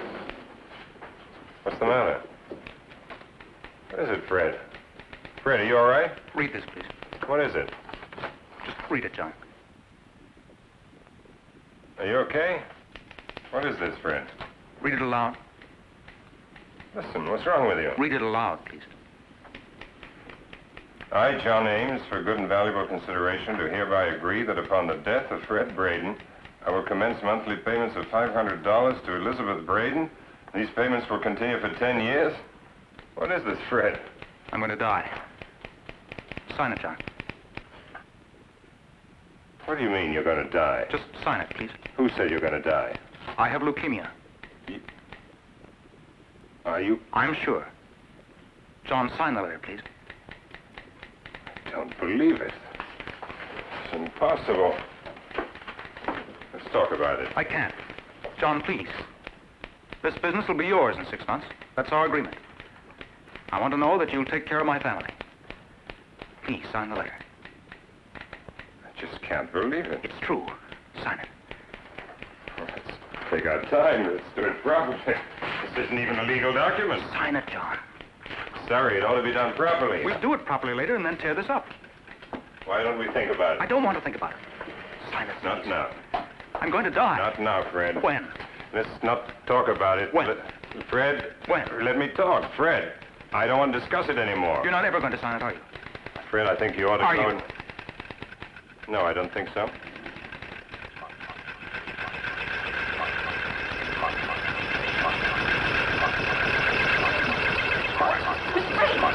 Don't! Don't stop!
Hey, Al, you free for lunch? Hello, Ken. No, I don't have time. I'm buying. I'm coming. Good.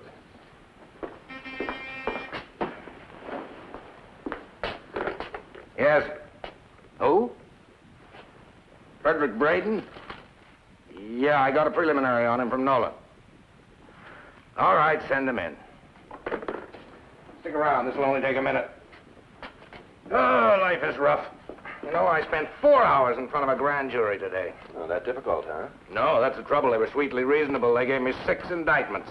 Every time I opened my fat mouth, I added another job to my schedule. I'm up to here already.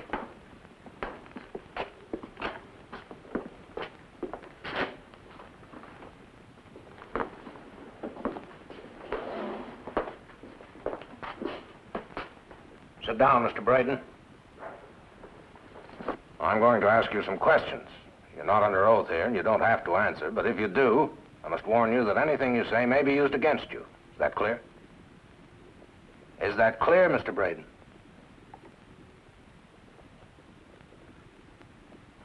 Did you kill John Ames? Yes. How'd you do it?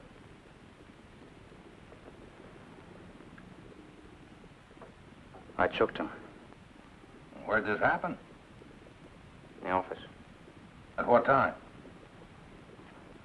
I don't remember. Was it around 11 a.m.? Well, why'd you do it? Did you know what you were doing? What? Were you aware of what you were doing? Would you be willing to admit that in a statement? I'll do anything you say. You're aware, of course, that you're entitled to legal counsel. I don't want a lawyer. I don't care what you do to me. I care what I do to you. Can you afford a lawyer? I don't know. Well, if you can't, the court will appoint one. It doesn't matter. All right, Mr. Braden, you're going to Tombs now. We'll talk again.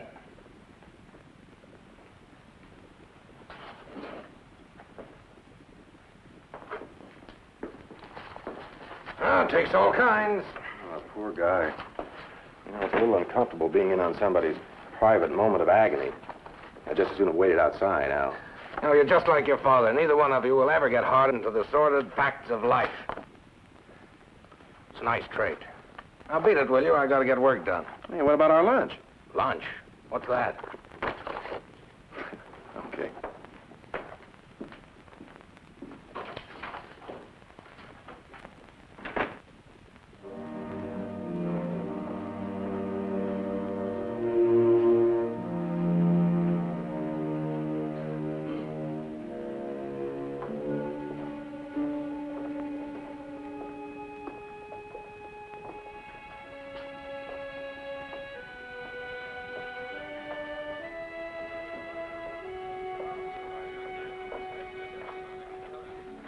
Fred?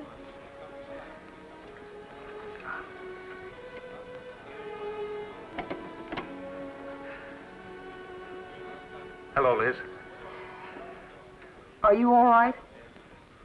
You look fine. How are the kids? They're all right. Darling, I wanted to come to see you last night, but they told me that the visiting hours... What did you tell them? I didn't know what to tell them. I just said that you stayed downtown.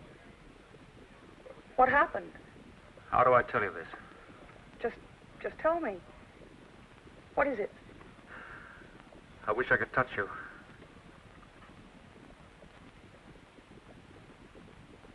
Tell me. Elizabeth. I love that name so much. Elizabeth. Elizabeth, I'm going to die. No, darling, you won't. You won't. We're going to get the best lawyers. We're going to do everything. You'll see how easily this will be cleared up. I'm going to die. Don't talk like that. I'm sick, Elizabeth. They told me I have leukemia. I'm going to die. I know you don't understand that. I don't either, but it's true. I think I'd rather die now than face you and tell it to you. But you have to know it, the things you have to do. It's not true. It's true. It's what made me do something I can't even begin to understand. I killed a man. No, you didn't. All I could think of was you. There's nothing left of me anymore. I killed him for you. For me. Please. Please, I can't talk about it now. I just want to see you and talk to you about... I don't know. Tell me about the kids. You're not going to die. Tell me about the kids. You're not. Fred, you're not. Elizabeth. Please. Please, just talk to me. Talk to me about anything. It's not true. I don't understand. You don't just hear in 1 second that your husband is going to die. It's not true. I have some stamps from Trinidad and Tobago for Bobby. They're in my office. Miss Thomas can give them to you. Elizabeth? Elizabeth? Elizabeth?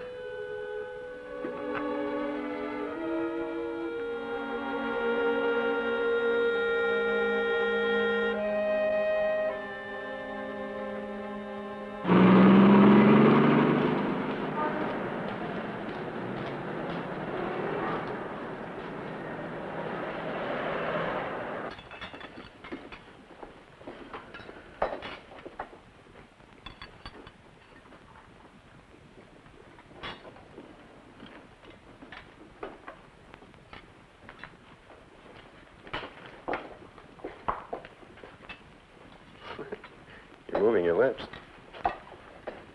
In my school, that's the way they taught us. Must you hound me wherever I go? How goes it, Albert? So-so. Coffee and a donut, I guess. You know, someday I'm going to eat lunch like a decent human being. Yeah, well, it's been my experience all decent human beings are fat. Yeah? Well, that's my ambition, buddy, to get fat. Incidentally, remember that fellow that was in my office the other day? Oh, Braden, the one that killed his partner. Oh, yeah. Been told by his doctor less than an hour before that he had only 6 months to live. Leukemia. Oh, no, Al. We checked, it's true. He killed this guy because he figured he had nothing to lose. He was going to die anyway. Isn't that a beaut? Yeah. Why'd he kill him? Money. What are you going to do about it?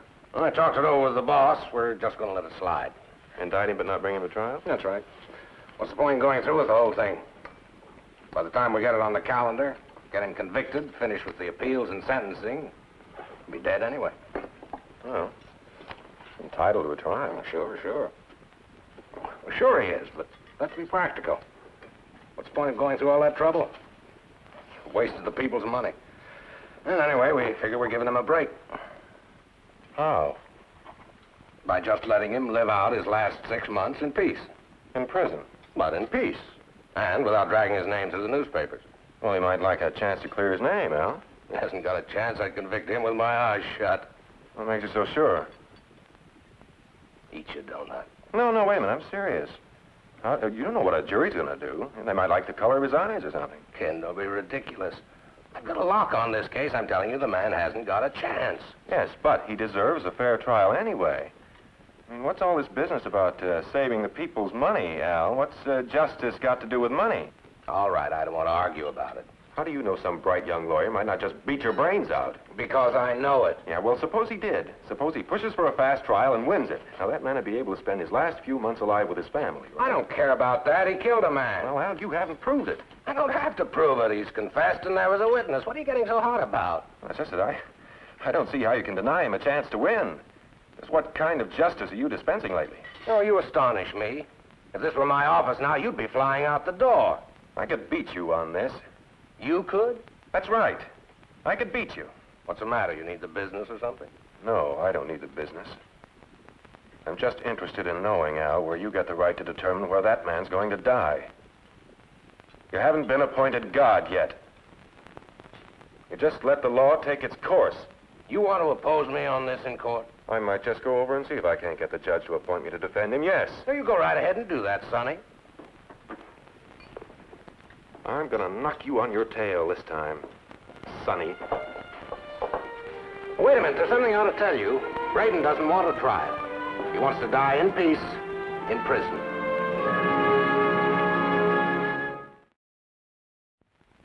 I don't want a trial. Why not, Mr. Braden? I just don't. It's difficult to explain. Well, try. I'd like to know. I want to die in peace. Is that simple? No, but let's say it is. Can't you let me alone? Mr. Braden, please sit down. I've been appointed to defend you, and I want to talk to you.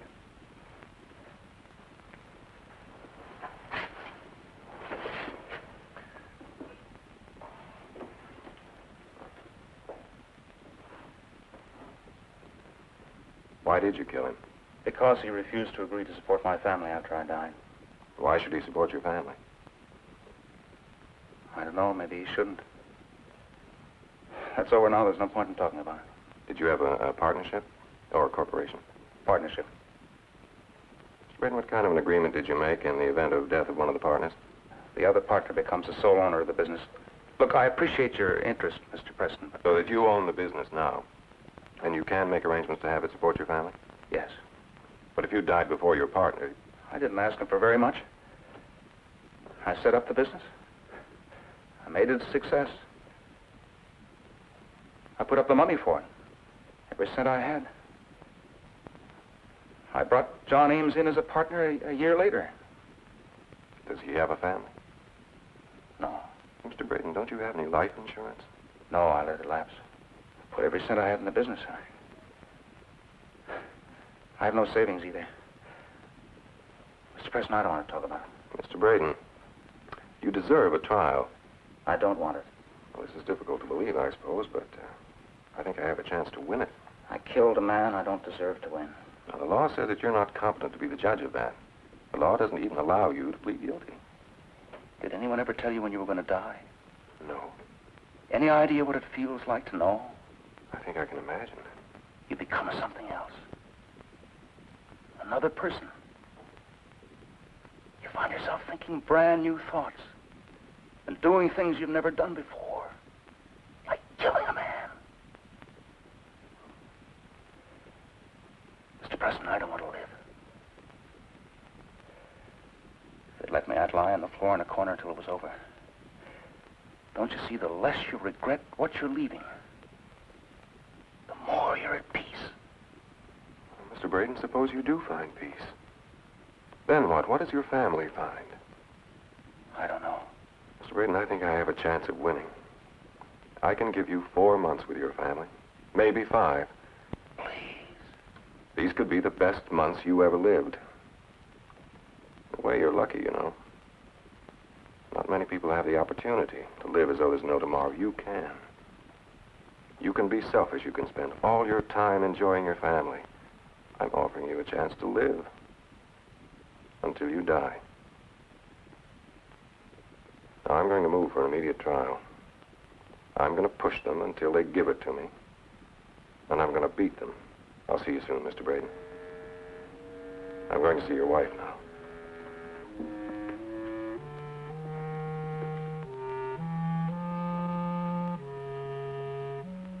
What kind of man? I don't know how I would answer that. He's honest, he's gentle, he's a very good father. His whole life is devoted to just two things, his business and his family. They came to... Oh, I'm sorry. Oh, hello, Dad. Mrs. Braden, this is my father, Lawrence Preston. Dad, this is Elizabeth Braden. Mrs. Braden, good morning. How do you do? We're going to do everything we can to help your husband. Thank you. Well, I'll let you get to work. Pleased to meet you, Mrs. Braden. Dad, may I speak to you for a minute? Excuse me, Mrs. Braden.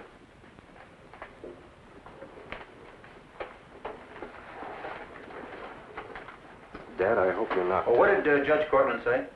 Oh, not very much. He appointed me, thanked me for waiving the fee. He was kind of in a hurry to go out to lunch. I'm pushing to get the case tried as quickly as possible, Dad. Who's the DA? Al Ashley. That ought to be pleasant. Yeah, I can't wait. Dad, I hope you're not annoyed with me for taking the case, are you? Why should I be? Oh, it's not as though we didn't have anything to do around here, and I sort of stuck my nose in it, I guess. I'd say that's a fair description. Well, I couldn't help it, that's all. I'm not upset about it, Ken. It's just the whole idea of Al Ashley making decisions like that. Well, it burned me up. Who does he think he is, anyway? You don't have to convince me. I had to convince Mr. Braden to stand trial, and that was not easy. All you had to do was explain the Slayer's bounty doctrine to him. The what? Or did you forget it? That's first-year law school. Riggs versus Palmer. The Slayer's bounty proceeds from the ancient and equitable principle that no man may profit from his own wrong. If he slays a man, neither he nor his heirs can benefit from his victim's resources or estate. Thus, despite the dilemma which involves the sanctity of wills in the contracts. If Braden isn't acquitted, his family probably won't share in the proceeds of his business. If the man Braden killed has heirs, they'll bring suit. If not, the public administrator will bring suit, and New York State will get the money. So here I am, the St. George of boy attorneys, ready to slay the dragon not only to win the murderer's freedom, but the money he killed to get. Two things. You can argue that half the money is rightfully his anyway. Not according to his partnership agreement. You can argue it morally. And two, that's the business you're in. You're a defender. You're not supposed to question the morality of the act. That's one of the virtues of the system. You can even defend a murderer and know that you seek justice. Yeah, check, Counselor. Good luck, Ken. This one's yours.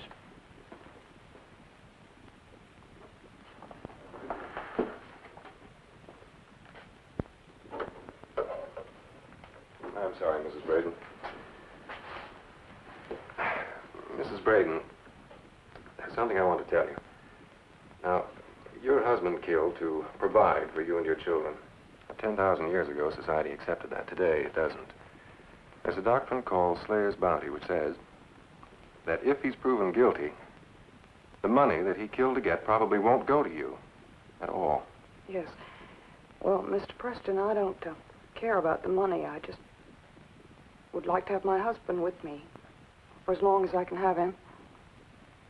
That's all I care about. I just want him. I don't care if it's only for 2 weeks. I just want him. Even if it's only for a week. I'll try, Mrs. Braden. I'm sorry. I'm so sorry.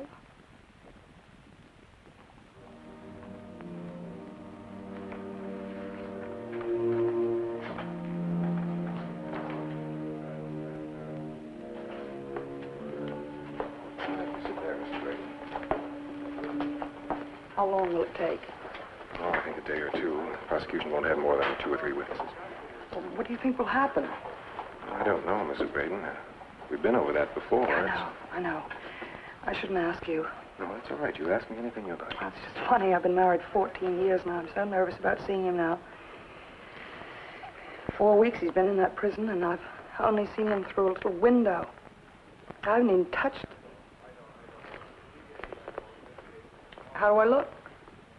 You look lovely.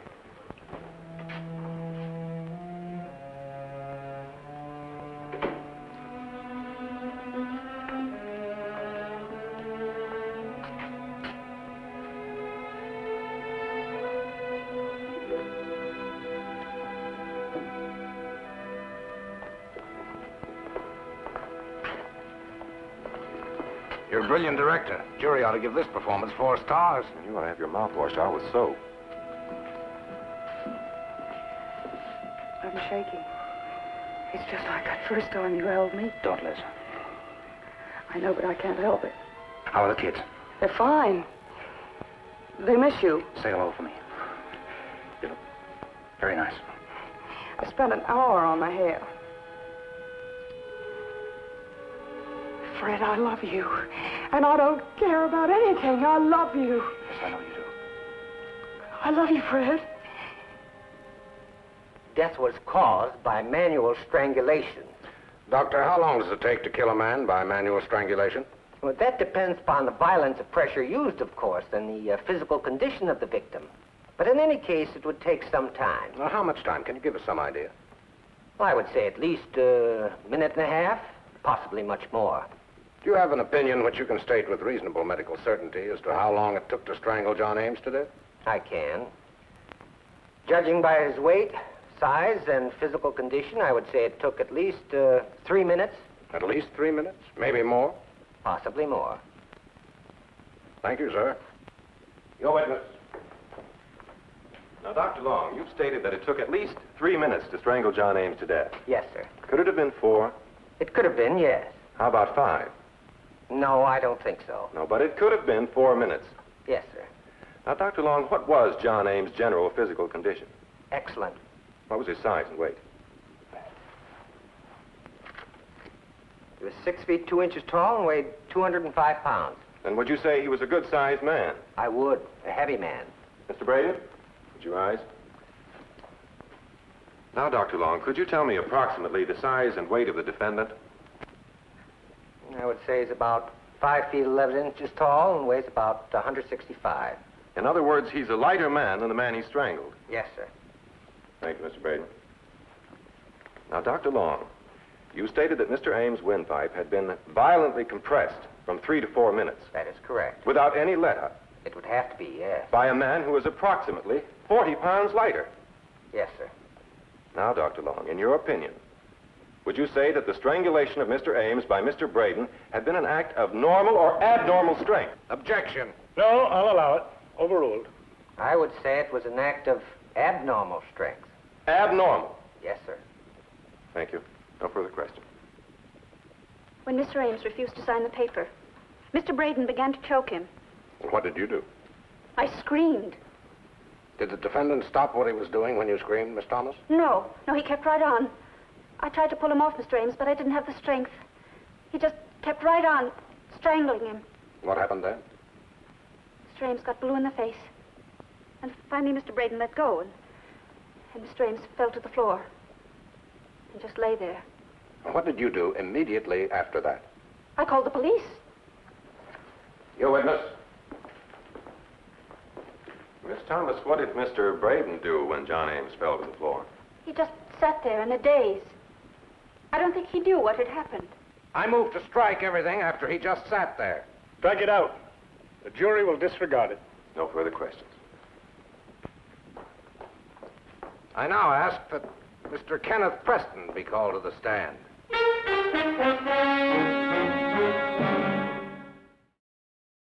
Do I understand that you wish the counsel for defense to be sworn in as a witness for the prosecution? Yes, Your Honor, I do.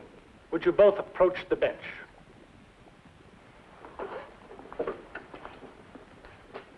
This is pretty unusual. What do you have on your mind? Mr. Preston's testimony is important to the people, Your Honor. It concerns an event which occurred before he represented Mr. Braden. I see. All right. Mr. Preston, will you take the stand?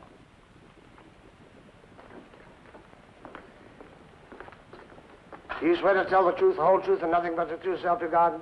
I do. State your name and address. Kenneth Preston, 625 East 63rd Street. Be seated. I think we can dispense with formalities and get right to it, Mr. Preston.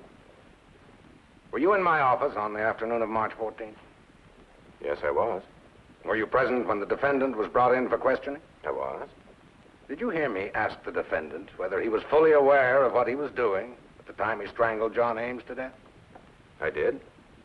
And what was the defendant's answer? He answered in the affirmative. Thank you, Mr. Preston. No further questions. Your Honor, since I have no associate counsel, I ask permission to cross-examine myself. You're entitled to that right. Proceed. Do you want me to answer by narrative or question and answer? That's up to the district attorney. Question and answer, if you please. Question. What was the appearance of the defendant when he entered the office of the district attorney? Answer. Pale. Dazed. Question. Was he perspiring? Answer. Yes. Question. What was the appearance of his eyes? Answer. Dull and lifeless. Question. Did he offer any information? Answer. No. Question. Was he responsive to the questions of the district attorney? Answer. He was not. Question. Considering his appearance and his highly disturbed state of mind, did he really know at any time what he was saying? Objection. Sustained. Come, Mr. Preston. You know better than that. Question. Did he say, in words or substance, that he really did not care what happened? Answer. He did. That's all, Your Honor. No further questions. Thank you, Mr. Preston. Your Honor, the people rest. We'll adjourn until tomorrow morning. The jury is cautioned not to discuss this case, nor to form any conclusions until all the evidence is in.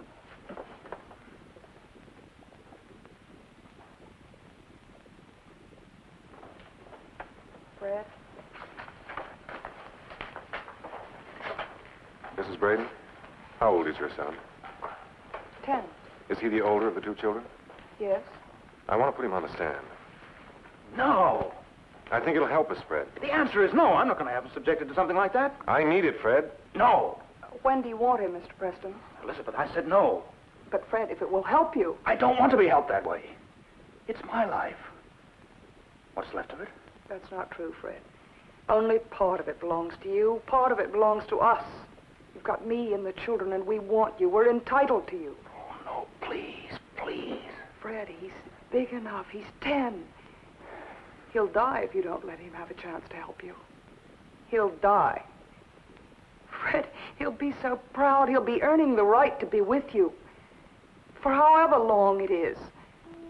Fred. Fred.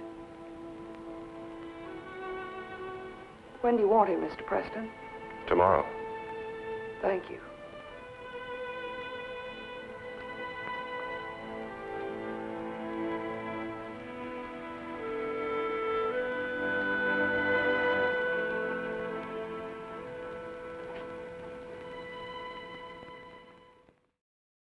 I found that Mr. Braden had leukemia.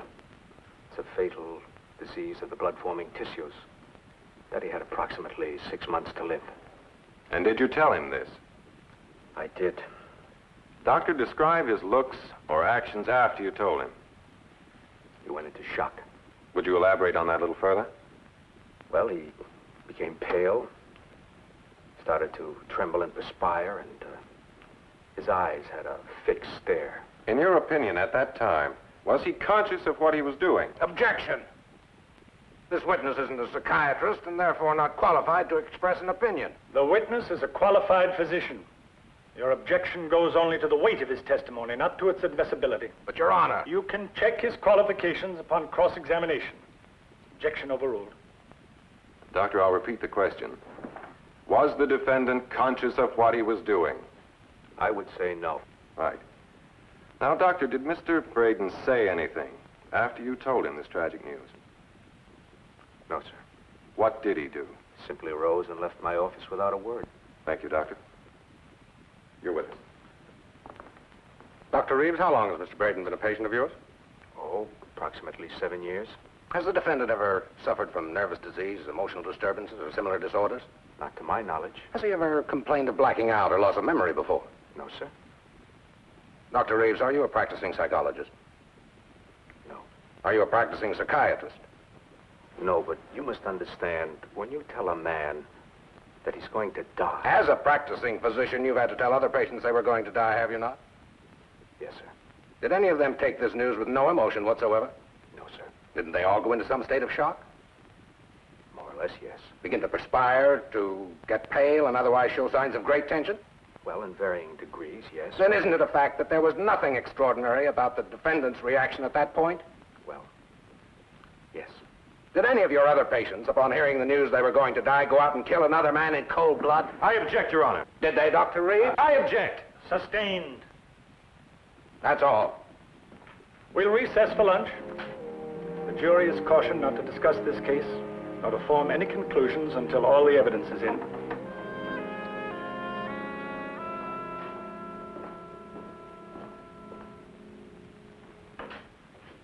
No lunch, Counselor? I'm on a diet. What are you sore about? Sore about anything. I'm busy. Who have you got coming up next? His kindly old mother? That's right. She died in 1950. You'll need a Ouija board. Got that, too.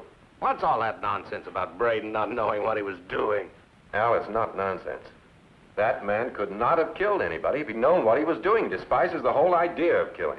Despises the idea of killing Braden? He strangled a man to death with his bare hands. That's a beautiful way of showing how humane he...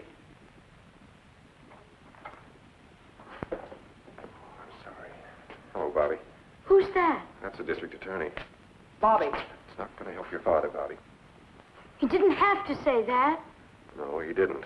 He didn't have to.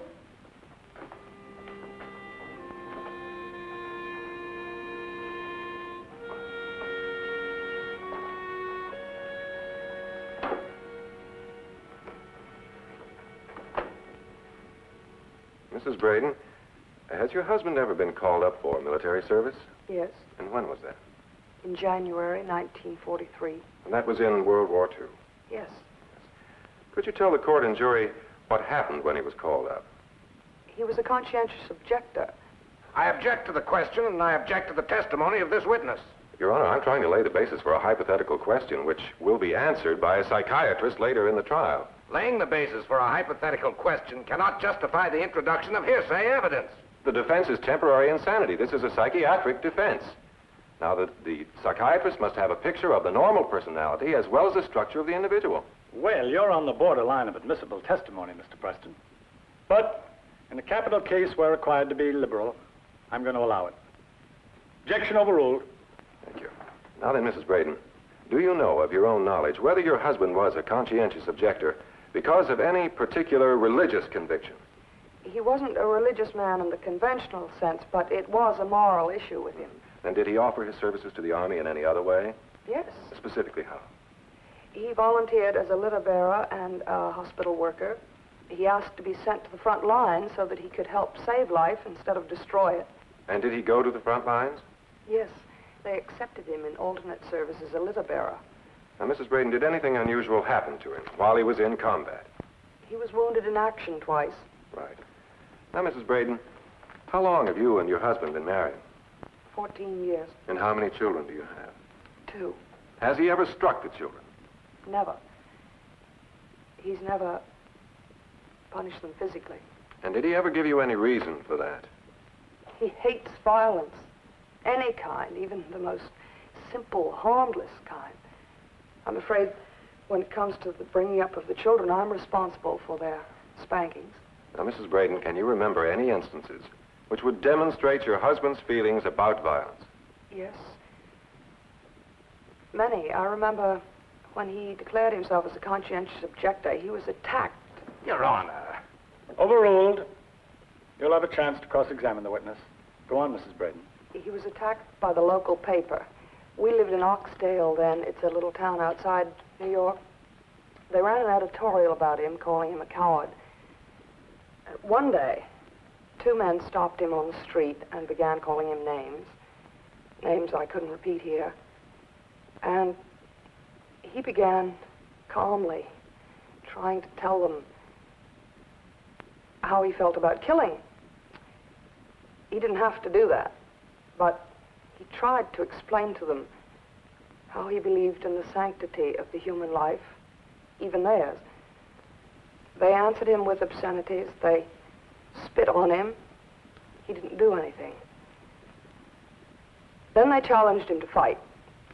I wanted him to fight. I wanted him to hurt them. I was wrong. He could have. He was bigger than they were. He was stronger. And one of them hit him. Fred just stepped back. But he said one thing. He said, it must be painful to hate that much. I'm sorry for you. And then he turned and walked away. He wasn't frightened. He could have hurt them. He could have hurt them.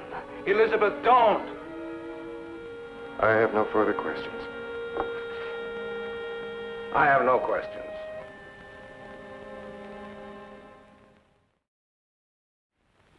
Robert Braden.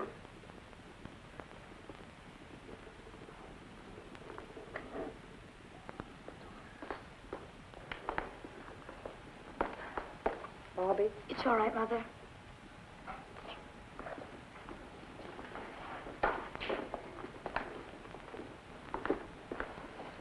Just a moment. Young man, what's your name? Bobby? Do you know what it means to tell the truth? Yes, sir. It's telling what is really so. What happens if you lie? God punishes you. He's qualified to take the oath. Raise your right hand. Do you swear to tell the truth, the whole truth, and nothing but the truth, so help you God? Yes, sir. What is your address, Bobby? 21 Pike Street, the Bronx. Now, there's nothing to be afraid of. You just sit down and answer the questions as best you can. Bobby, do you know what this trial is all about? Yes, it's about my father. And do you know why your father's on trial? Yes, they say he killed Mr. Ames. My mother told me that, and I read it in the papers. And I don't believe it, Why don't you believe it, Bob? because it's a lie. Why do you think it's a lie? Objection. My father wouldn't kill anybody. He wouldn't kill a man if the man was going to kill him. I object, Your Honor. I move that that response be stricken. Sustained. It will be stricken. The jury will disregard it. Why? It's true. Why shouldn't I say it? You should say it, Bobby. But not in court. You see, here in court, we have to have rules that people have to obey. If we didn't have those rules, we'd never be able to see that justice was done. What's your name? My name is Cortland. Mr. Cortland, do you think justice will be done if you kill my father? I can't answer that question for you, Bobby. That's why we have juries. They make the decisions. I think they'd be wrong if they did that. Your Honor. Sit down, Mr. Ashley. Now, Bobby, I know that you want to help your father. And the best way you can do that is just to answer the questions that Mr. Preston here will ask you. Will you do that? Yes, sir. Now, Bob, I want you to tell us the story that you told me about the ant farm. Well, okay. My cousin Freddie got the ant farm for me for my birthday 2 years ago. Is it like this one? Yes. Tell us how it works, Bob. Well, nothing. It's just full of ants, and they dig tunnels, and they make a little city out of it. It's a very interesting thing. Mine had red ants in it. So just for fun, I went out and got a black ant and put it in there. And the red ants tore it up. So I got another black ant to show my father what happened. It was a scientific experiment. What did he do? He took the ant farm away. How did he behave? He was sad. Not angry. No, just sad. Did he say anything to you? Yes. He said for the first time in his life, he was a little ashamed of me. He said maybe one ant more or less isn't so important. We step on them by mistake and all that. But when we kill something on purpose, because we like being cruel or because we don't care, then that makes us evil. He said he's tried to bring me up to respect that life is sacred and that no one but God can take it away. No one but God, not for any reason. He said there were enough people in the world who liked to hurt and kill and that they were sick and made him sad. He said I must never be one of them. Then he kissed me. Thank you, Bobby. I have no questions. Red Braden. Your Honor, I'd like a short recess to confer with defense counsel. All right. We'll take 15 minutes.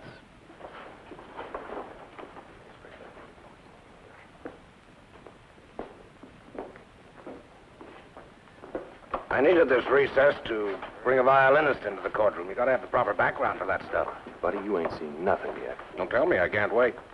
First comes Braden, then comes the psychiatrist. Braden tells the sobbing jury he blacked out. Then you ask that moth-eaten hypothetical question of the head shrinker.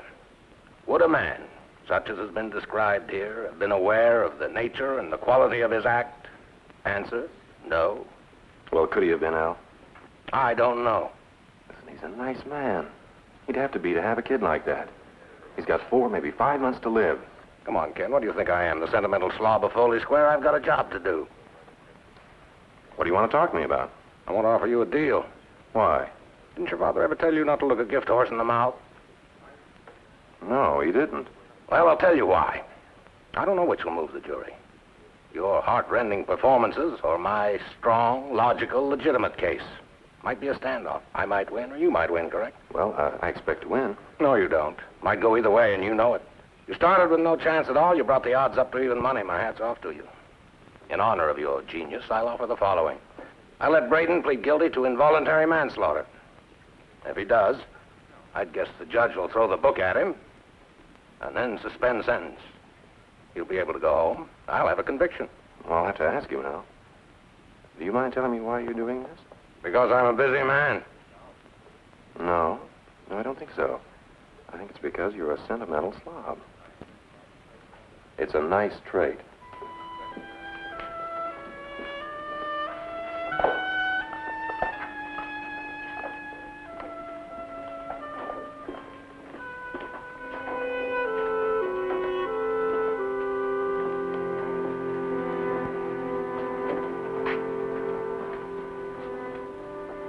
How do you feel? I feel fine, Pop. How about you? Okay. Fred, we haven't got very much time. There's something I want to try and settle. The district attorney's offered us a deal. Now, he'll recommend a reduction of the charge from first-degree murder and allow you to plead guilty to involuntary manslaughter. Now, we both feel that if you do, the judge will suspend sentence. That means you can go home today. There's a problem, though. If you plead guilty, in all probability, the assets of the firm won't go to the family. It'll go either to your partner's heirs or to the state. Why? Well, Fred, it's a complicated law.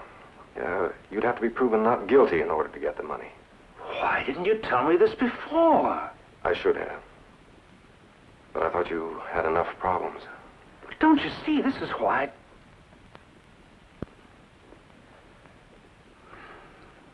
What happens if I don't accept the district attorney's offer?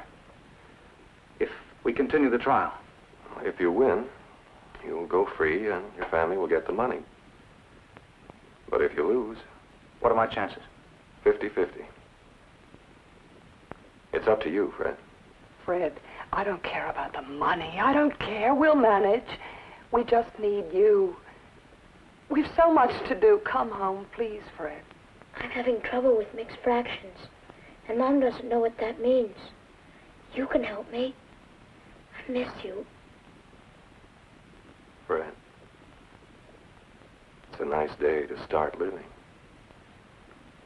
There's no way 12 3/4 divided by 5 7/8 can be done. It can be done. I'll show you. Tonight.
Mr. Norman? No. No more. No more! You better take it easy, Mr. Norman.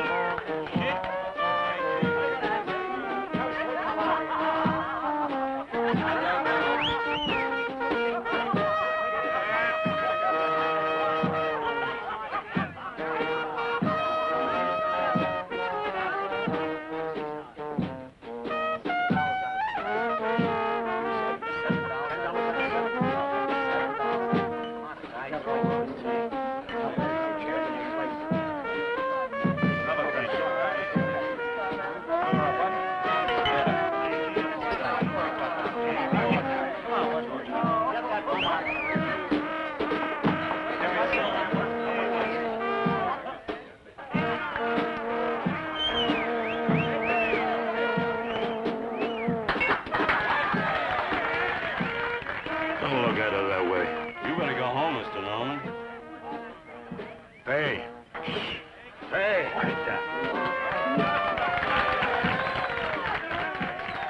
Roger, is anything wrong? Everything. I must talk to you. Oh, but I have to finish my Bluebird number. No, you're finished now. Better get out there, Faye. No, please, no more. Put him in my dressing room, will you, Al? Come on, Mr. Norman. Let's go. Like that chair.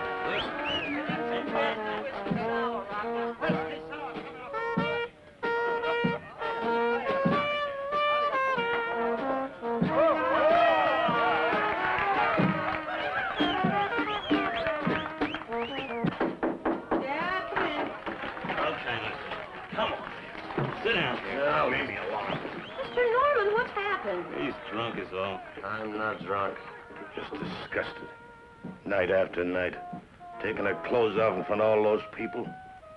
No, not people. Cattle. Oh, now, Faye's used to that. You She does- dare to call yourself a mother. You let her do it. Encourage her. He's been coming here for months. How come now all of a sudden it bothers him? Al, do me a favor, will you? Go find Joe Broder and tell him that Mr. Norman and me need some drinks in here. And tell him to hurry, and be sure and tell him it's for Mr. Norman. You don't usually get this loaded. I know. Hurry up. You're a doll.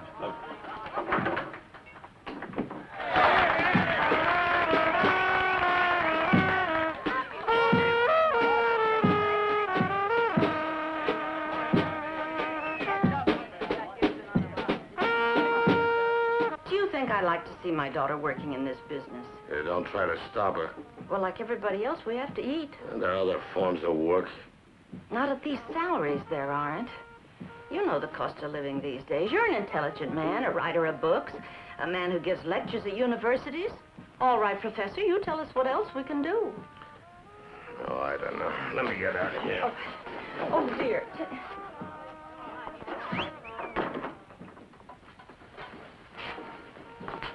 I told you I don't want any more liquor. Oh, just a little nightcap with Edna, honey. You haven't used up your minimum yet. Did you bring the check, Joe? Let me sign it. I want to get out of here. All right. I just want to look it over to see that they're not overcharging you. Got a pen, Joe? Oh, my glasses. Oh, well, never mind. You just sign down here at the bottom.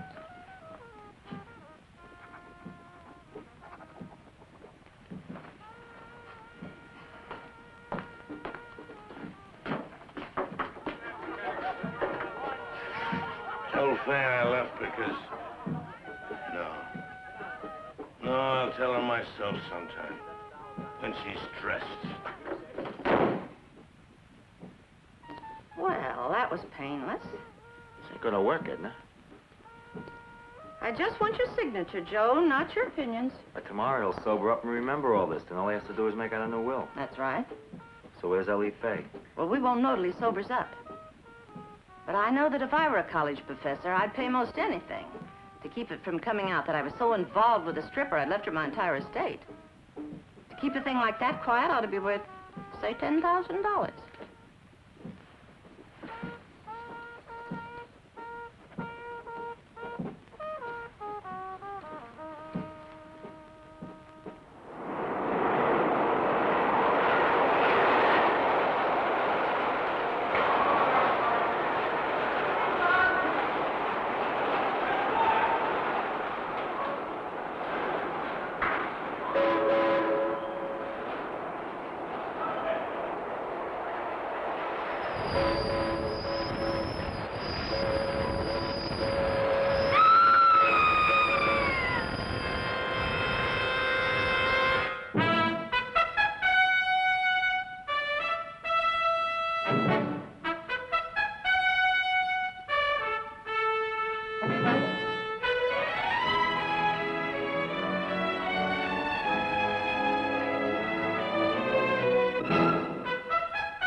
business of it. Unbelievable.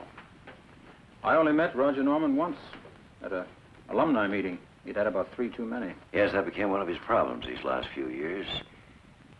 Even came up for consideration at one of our Board of Trustees meetings. Huh? I made the point you don't censure a creative man. You either fire him or let him lead his own life. I suppose the legend about him will begin to grow now.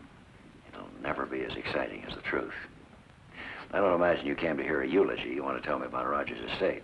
Here's a copy of the will Norman's attorney filed for probate. Rockford College receives the full estate. Use of the money is restricted solely to the scholarship fund. Couldn't be a simpler will. How much money is the estate? About $185,000. Very handsome sum. This money's important to college, Lawrence. It's going to help a lot of young people. Excuse me. Hello. Oh, yes, put him on. Roger Norman's attorney. Hello, how are you, Ralph? Yes, thanks, I did. I'm sorry, I didn't hear you. Well, when did that happen? It doesn't sound possible. Well, what's the name? Yes, I've got it. Has this all been checked out? I see. All right. I'll meet you at the surrogates. Bye. Complication? Yes, just a little. A will signed by Roger Norman has just been filed. It seems the money's been left to someone else. That's not possible. I'm afraid it is. It's a woman named Faye Dumont. I never heard of her. Who's Faye Dumont? She's a what? That's right.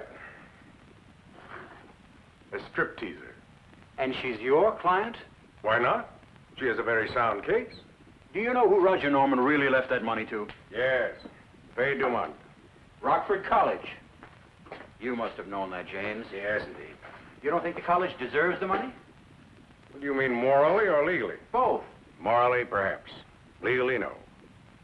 I told Miss Dumont herself that, in my opinion, she should make a settlement. Not so much for the school's sake as for her own. But you took the case. Well, everyone is entitled to good legal representation, Kenneth. You defend murderers, and I defend stripteasers. They're much better looking as a class. He's got us there, Ken. I even suggested that she go to some other attorney, someone who would perhaps be more sympathetic to her cause.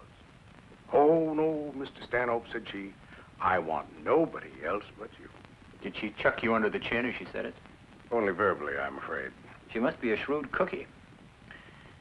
You're a respectable attorney. By the mere fact of accepting her as a client, you have made Faye Dumont and her case respectable. When you put it that way, Lawrence, I begin to get the uneasy feeling that I have been had. Only verbally, I'm afraid. Mr. Stanhope, I was just thinking, since we're all in this thing together, would you object if I spoke to your client? No, I trust your discretion not to do anything improper. Thank you, Mr. Stanhope. Legally, that is.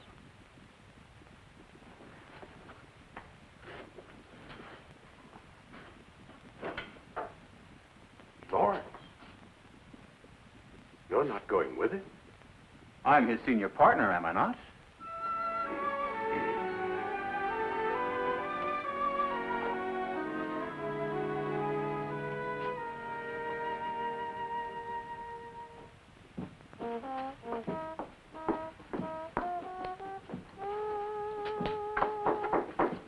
Yeah, come in. Oh, good evening. Yes? What is it? We'd like to see Miss Dumont, please. About what?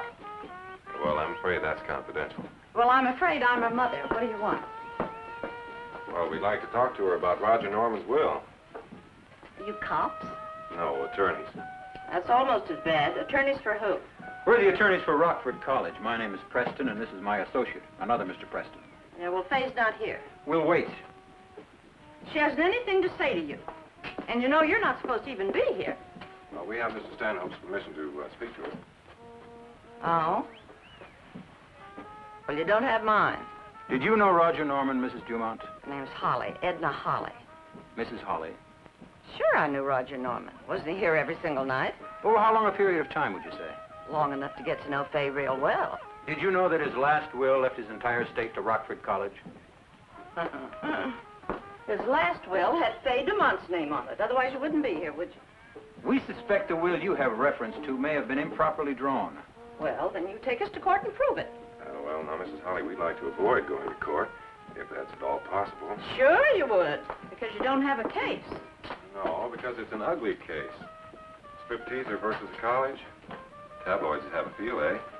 Inferences would be drawn. Drag her name through the mud. You mean you would? If necessary, yes. Then you just go right ahead and drag it. Because in this business, we're used to inferences in mud. Especially from gentlemen like you. Look, Mrs. Holly, you seem to be a realist. Take my advice.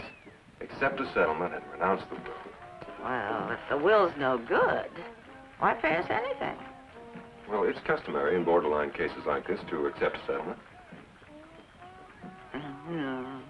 No, I don't think so, Mr. Preston. For the first time in our lives, Faye and I don't have to settle. And I like the way that feels. Hey, drummer, it's got to go. Faye, these are the lawyers for the college. How do you do, Miss Dumont? Get out. We have your lawyer's permission. You two out! You heard what the lady said. That was no lady. That was your daughter. What'd they say? We got an airtight case. Yes, sir, baby, airtight. You're a little rough in there. Calculated shock treatment. I was serving notice on them that we're not going to be sweet and pleasant about this. That money belongs to the college, and we're not going to play games in order to get it. Well, I think you better keep the bald heads off the jury, or we're dead before we start. Thanks for the helpful hint.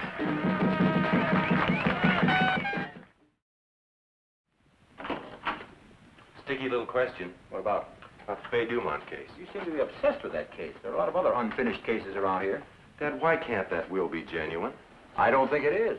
Oh, I admit he may have signed it, but in what condition was he when he did it? All right, he was probably loaded. Being of Sound mind and body. Yes, I know, but he was entitled to drink. Look, maybe he left that money to her because he wanted to. That money can do something for education. What will it do for Faye Dumont? If she's legitimately entitled to it, it's not anybody's business what she does with it, is it? Ken, we happen to represent Rockford College, and I'll let her lawyer worry about her problems. Well, suppose we can settle. You heard her mother refuse a settlement? Well, that was the mother. I'd like to talk to the daughter. I have no objection if you want to try your powers of persuasion. Legally, that is. Yes. Well, I came to apologize for the way we behaved last night. Oh, you could have told me that on the telephone. Yes, I guess I could have. I was afraid you'd hang up the phone the minute you heard the name Preston. You're right. Where's old Scrooge? Oh, you mean my father? Well, he's in his office. Wishing I weren't apologizing. Men don't apologize to women like me. Isn't that what he told you? Well, approximately, yes. Can I offer you something to drink? Rather early in the morning. Coffee, tea, or milk? Oh, coffee black. Good, it's made.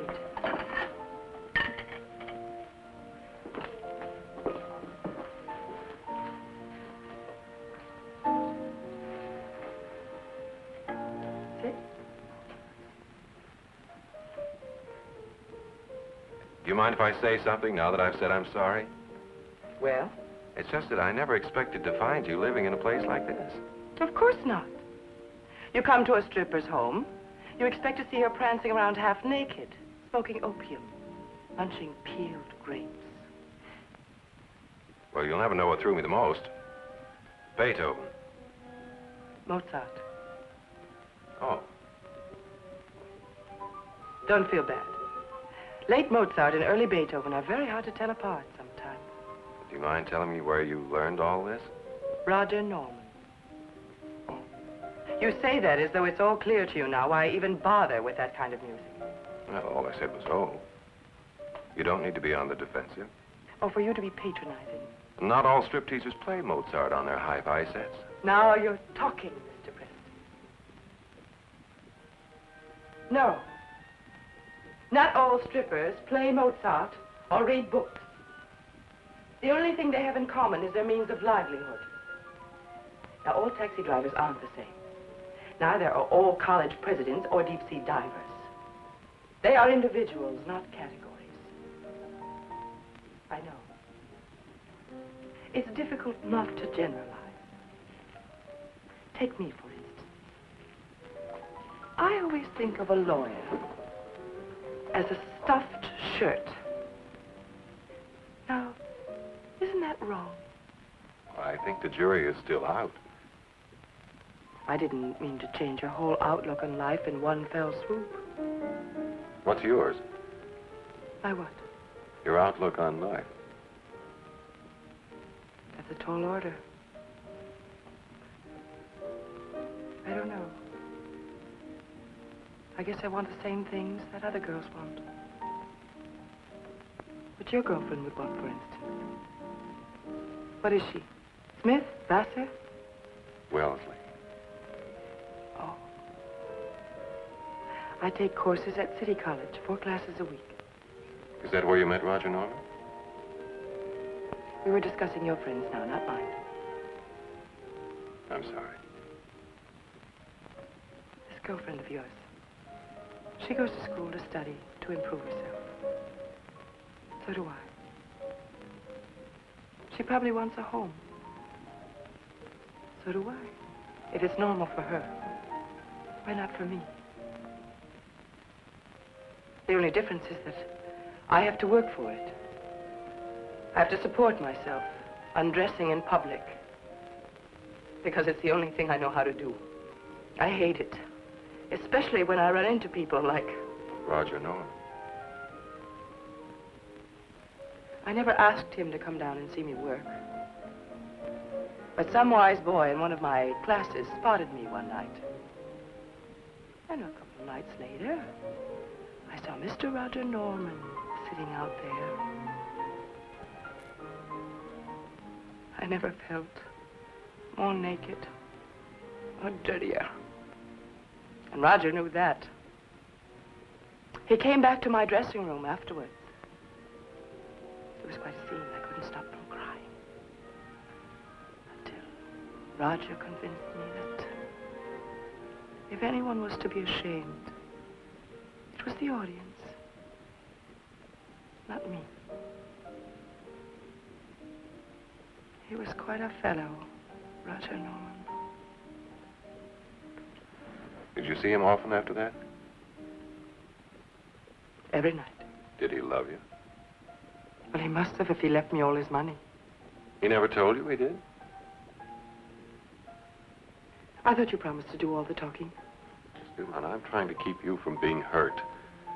If I can.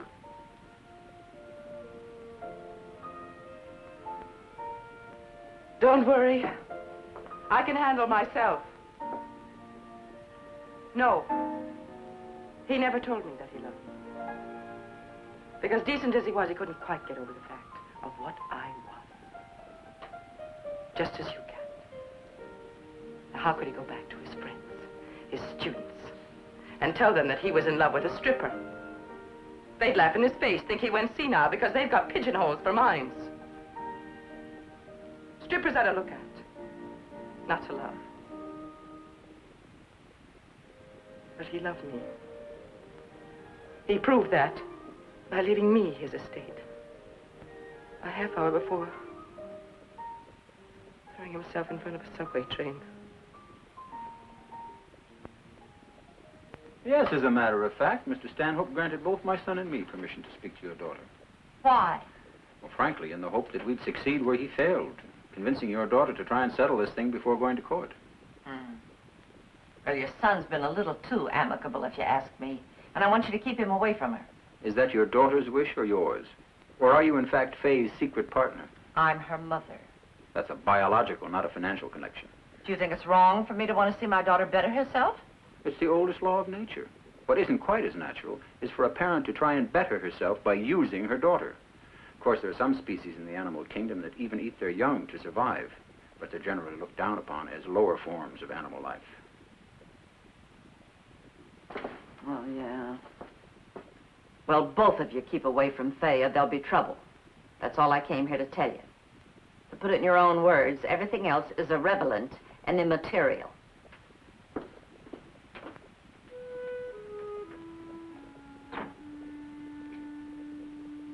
Do you attend classes regularly? All I can tell you is none of us ever missed a class. And I never will. Is she a good student? Well, now, that depends. Do you mean good in English Lit or good for Professor Norman? No, I mean good in English Lit. Here she comes, right on time.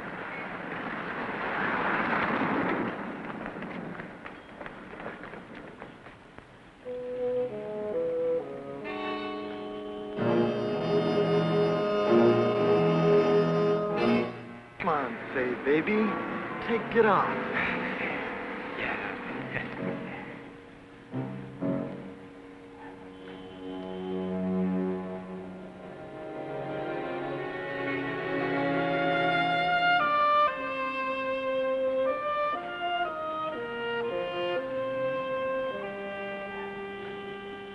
You know, I once wrote a law review article on public opinion. It was in relation to the findings of juries. I thought juries weren't supposed to be influenced by public opinion. Well, they're not usually. But, Faye, you have to figure who are the juries. They're the public. The people in the box are the same people outside the box. They have the same reactions, the same headaches, the same sense of right and wrong. And the same feelings about a stripper. Is that your theory? Yes. And you think the best of all possible things to do with Roger Norman's estate is to give it to the college, so they can teach a few more bright boys how to make a spectacle out of me. Faye, they excuse that as a schoolboy prank. It's like swallowing goldfish or squeezing some impossible number of them into a phone booth. You've got 3 strikes on you before you start. Don't worry. I'm used to it. You're looking at someone who was a B-girl in Chicago at the age of 19. I used to encourage guys to buy drinks, watered down. And for that, I earned a commission. And a very thick skin. Thick enough to get over getting arrested twice. I think if you'd really gotten over it, you wouldn't mention it. Well, I was only convicted the second time, with a suspended sentence. That's when Mama decided to put me into burlesque. As being more respectable. As earning more money. Would you get me a taxi? I want to go home.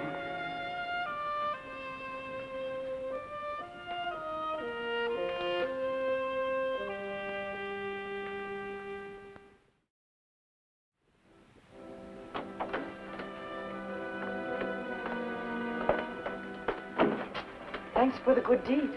That's all right. Hey, I was at the club last night. I caught your act. Really? Well, why didn't you come backstage after the show? Well, I thought it might be a little embarrassing for both of us.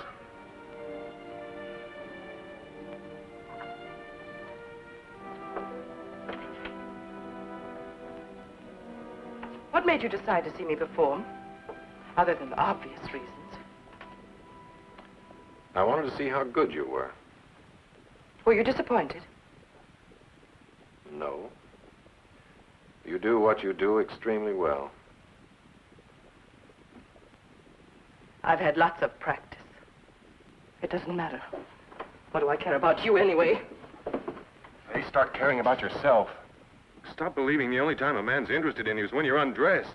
I suppose you're going to tell me that I should go out and find myself an ego. Yes, maybe. And maybe you'd like to help. I've had orders to steer clear of you. Sorry.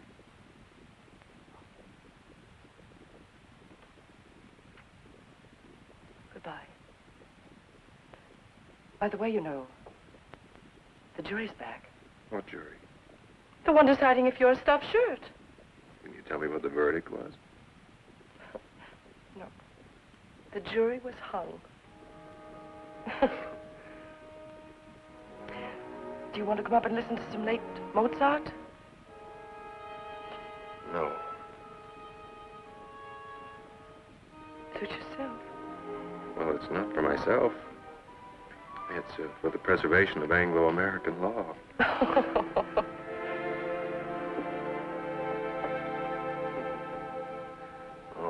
I did was help her escape from a couple of campus clowns. And all she did was give you a simple kiss of gratitude. That's why you had the lipstick on your cheek? It's hardly a crime. It is if it changes your attitude about this case. Imagine to what lengths her gratitude would extend if you were not to press this case against her too strongly. Is that what you think of me? It's what I think of her. Well, you're wrong. On both counts. Good. Look, Dad, if there was anything rigged about that will, it was her mother who did it. I'm sure Fay didn't know anything about it. You mean to say you think she really believes Roger Norman left her that money legitimately? Yes, I do. It was her mother who was responsible for her being a stripteaser. She even had her being a B-girl in Chicago. And that's why she was arrested for soliciting drinks at the age of 19. Oh, that's interesting. You're not going to use that. Why not? Because she told me that in confidence. She shouldn't have. Dad, that's got nothing to do with the will. Yes, it has. If I can attack her credibility as a witness, I'm supposed to do just that. Dad, I don't want her hurt in court. Please, go after her mother. I intend to. Look, Ken, the interest on Roger Norman's estate will pay for 5 full scholarships for every single year from now on. One of those students might find a cure for cancer. I want to win this case. Don't you?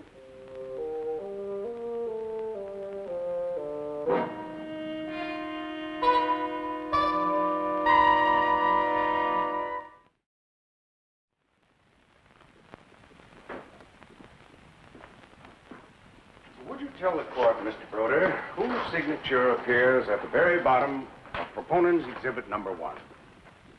Mine. Where were you when you signed it?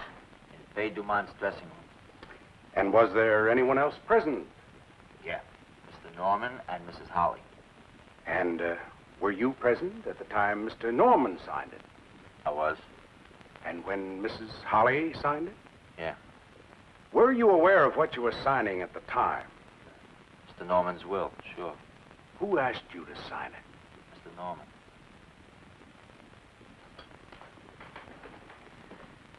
Before he went backstage, was Mr. Norman sitting at your table?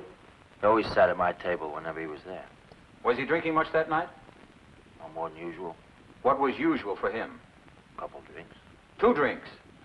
3, maybe. Do you remember what type of drinks? Scotch. He only drank scotch. Then before he went backstage to Miss Dumont's dressing room, he had 3 scotches. 3 tops.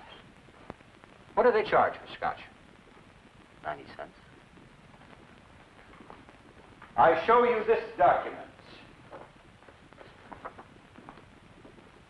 Do you recognize it? Yes. What is it? Mr. Norman's bar bill. For September 23rd? Yeah. What is the total? Well, I can explain that. Just state the total. $6.30, but... $6.30? That would buy 7 scotches, wouldn't it? As a matter of fact, Mr. Norman was falling down drunk, wasn't he? I object to the form of the question. Sustained. He didn't drink the 2 scotches I brought into her dressing room. You brought more drinks into the dressing room? Yes, but he... I thought you went in there to witness the signing of his will, not to serve liquor. I didn't know of any signing until I got in there. Then somebody ordered the drinks brought in there. Yes. Who? Edna Holly. In other words, Mrs. Holly, you actually saw Mr. Norman sign this will. Yes. Then he obviously was sober enough to do that, wasn't he? Yes. Your witness, Miss Marston. Mrs. Holly, I show you Proponent's Exhibit Number 1, the alleged will. Is this the paper that was signed in your presence? That's the will. Whose handwriting is on this alleged will? I don't mean the signatures, just the terms it stipulates. Well, which part? Where it makes your daughter the beneficiary. Oh. Oh, well, that's my handwriting. Have you ever had any legal training, Mrs. Holly? No. Will you please read what's written on the back of this bar tab? Well, which part? It's your handwriting, Mrs. Holly. I, Roger Norman, being of sound mind and body, hereby leave all of my property of whatever kind to Fay Dumont, and I appoint Fay Dumont as executor to serve without bond. Where did you get the text from, Mrs. Holly? If you've had no legal training, how did you know enough to put down the proper language as required by law? Mr. Norman dictated it to me. You mean drunk as he was that night, he was able to tell you the exact legal terminology? Objection. degree of Mr. Norman's inebriation has yet to be established. Sustained. Isn't it true that you and your daughter made sure Roger Norman had enough drink so you No, could trick him into signing? that's a lie. Did you know it was a will he was signing at the time? Yes. How did you know that? He said so. He said specifically it was a will? Yes. Did he also happen to tell you why he was changing it on that particular night? He wanted to do something for Fay. Did he say he had a premonition he was going to die? No. And yet he died within a half hour of signing this. But that was an accident. Did he ever tell you he was in love with your daughter? Oh, yes. When? Oh, all the time. Specifically when? Well, I don't remember exactly, but all the time you could tell by the way he acted. Did he know what she was? Well, of course, he was there every single night. Did he know what you were? That I was her mother? Of course he knew. I meant, did he know about your record in Chicago? What record? Were you ever convicted of a crime in the state of Illinois? For what? Soliciting drinks in bars? That was Fay. I didn't have it. That's all. Thank you, Mrs. Holly.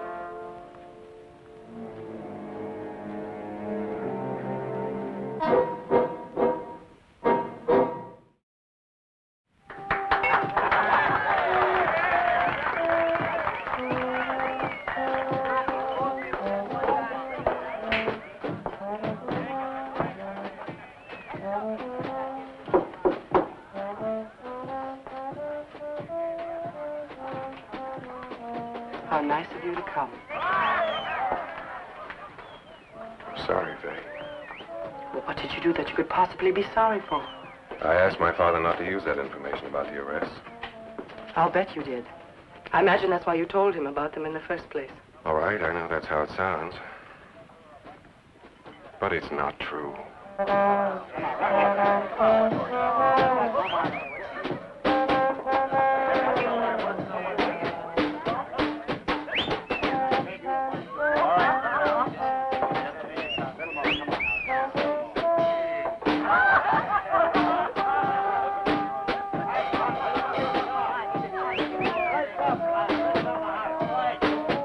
You're all alike, aren't you? You boys. From good homes and good families, with a set of morals that would make the lowest stripper in the world blush. You all live by two sets of rules. Uptown rules and downtown rules. They must teach them to you in private schools because you all have them down absolutely cold. I see them in the club. Always there. As permanent as the fixtures. Some nights they're with their wives. Watching me. As if I was some freak that amuses them. Condescending. Whispering who knows what into her ear so that she thinks that he is above all this. Certainly above me. That's the kind I can count on a couple nights later to show up at my dressing room door. Alone. That's not why I came here tonight. You know that. You came here for lower reasons than mine. You came here for money. And we both know what that makes you. Faye, you're too decent to believe that. Oh, yeah?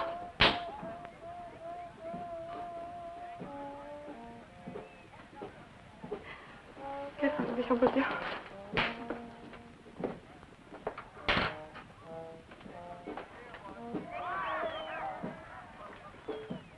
Faye, I meant that. I've got nothing but respect for you. But trying to get out of a dump like this. Is this how you win all your cases?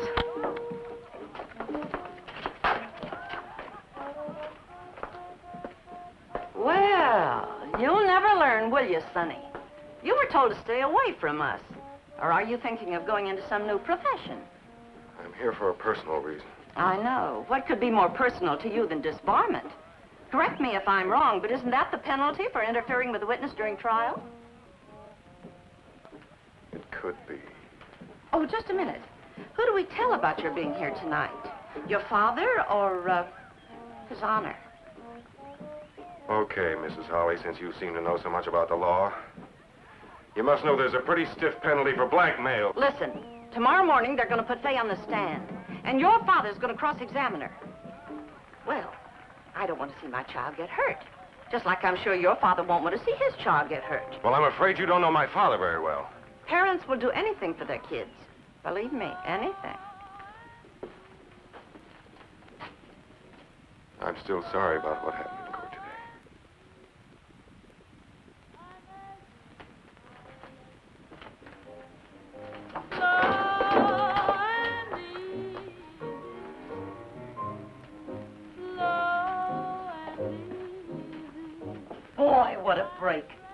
never thought he'd be dumb enough to show up here tonight. What's the matter with you? You're not going to tell anybody he was here. What's got into you? You're not going to, Mama. I'll deny it if you do. In other words, you don't want the money. No, not that much. Well, I do. Do you think I want to see you working in a dump like this the rest of your life? You started me. Well, up until now, I've had no choice. But here's your chance to get out and stay out. By blackmailing some young kid. Ruining his life. Well, it's his life or yours. He threw you to the wolves today, didn't he, just to win one lousy case? It was his father. And you think his son's any different? No. No, he's the one who told his father about you in Chicago, wasn't he? And you want to save him? I can win this case without hurting Ken. Oh, honest. I think those college lectures must have softened your brain. You used to be a smart girl. Yeah, brilliant. You've been sitting in that courtroom. You heard the testimony. You saw that judge. Hey, we can lose this case. How? I don't know how. Only Preston knows that. Tomorrow morning, he'll get you on that stand and make dirt out of you. That's no novelty to me. A smart cookie like that. He can make liars out of all of us. Can he? Oh, you don't know how he can. Roger was drunk that night. Roger was drunk every night. Too drunk to know that he was signing his will. Oh, baby.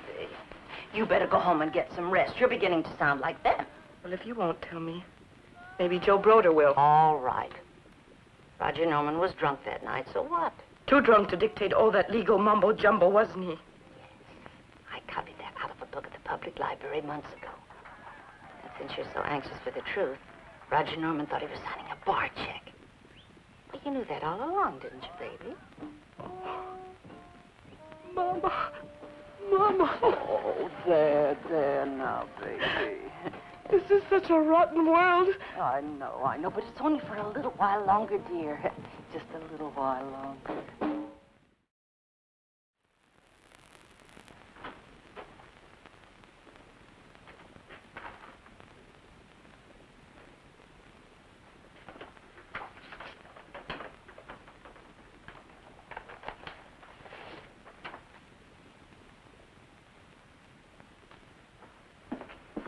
We've got to leave in a few minutes. Ken, are you about ready? Is that still warm? Mind if I have a sip?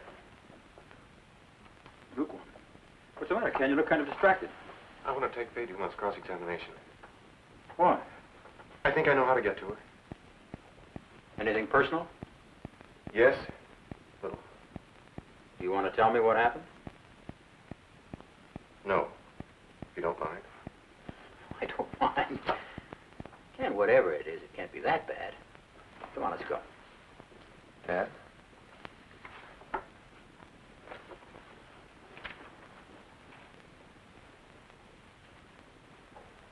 When was this taken?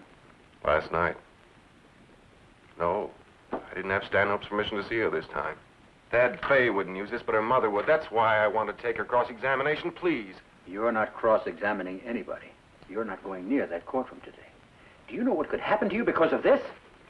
Look, I know you're doing this to try to protect me, and I'm grateful, but I did the damage. I want the chance to try and repair it. Please give it to me. And if you can't? Then I can't.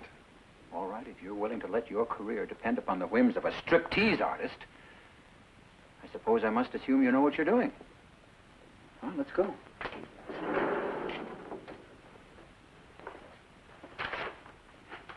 Have no further questions? Your witness. May it please the court, and if esteemed counsel for proponent has no objection, I respectfully request permission for my colleague, Kenneth Preston, to conduct this cross-examination. Have you any objection, Mr. Stanhope? I have none, Your Honor. You may proceed, Mr. Preston.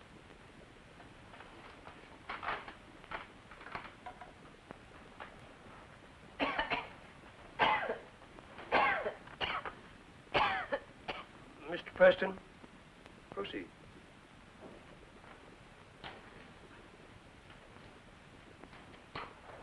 Miss Dumont, what was the basis of your relationship with Roger Norman? I don't know what you mean. Well, what was it about him that attracted you? Why is any woman attracted to a man? I don't know. Was it his looks? He was nice looking. How much older than you was he?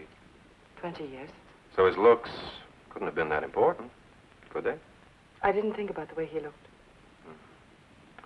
Was there a physical attraction between you? I didn't like him that way, no. Well, what I want to know is why you did like him. Was it his money?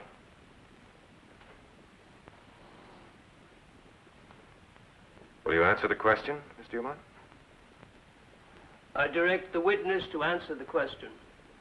I don't remember the question. Did you like Roger Norman because of his money? I liked him because he had a wonderful mind.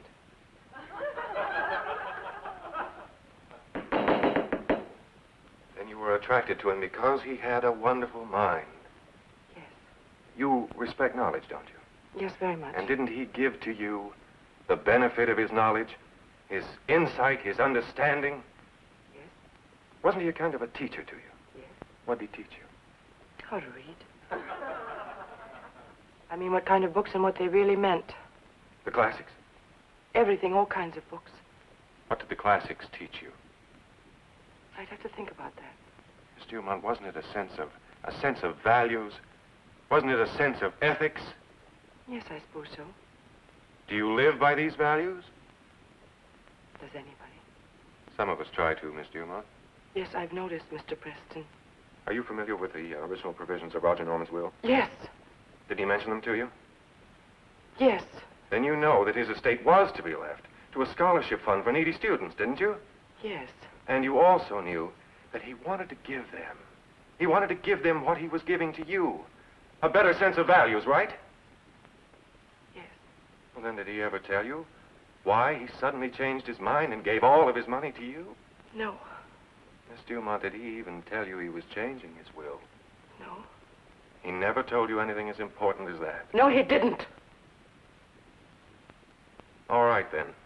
Let's suppose, just you and I, that Roger Norman signed that piece of paper and didn't even really realize what it was. If he did, would you have accepted the money? Would you accept it now? Objection. I respectfully submit, Your Honor, that Mr. Preston's hypothesis has already become far too fanciful. Objection sustained. I want to see Miss Dumont and counsel for both sides in my chambers. This court will recess.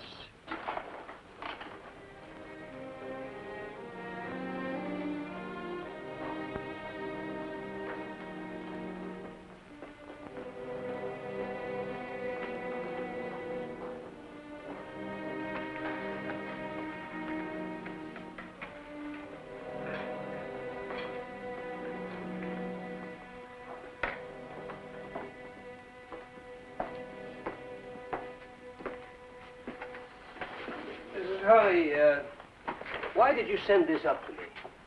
Well, Mr. Preston came to see her last night, and I thought you ought to know about it. Is that true, Mr. Preston? Yes, sir. I think I can explain that. I hope so. This could be a very serious offense. Mr. Preston went to see the lady last night, not as an opposing attorney, but as a gentleman, to apologize for what he mistakenly regarded as shabby treatment. That is no justification, Mr. Preston, and you know it. It's true, that's why he came. That's a lie. Look, they've got her so twisted up she doesn't know what she's saying.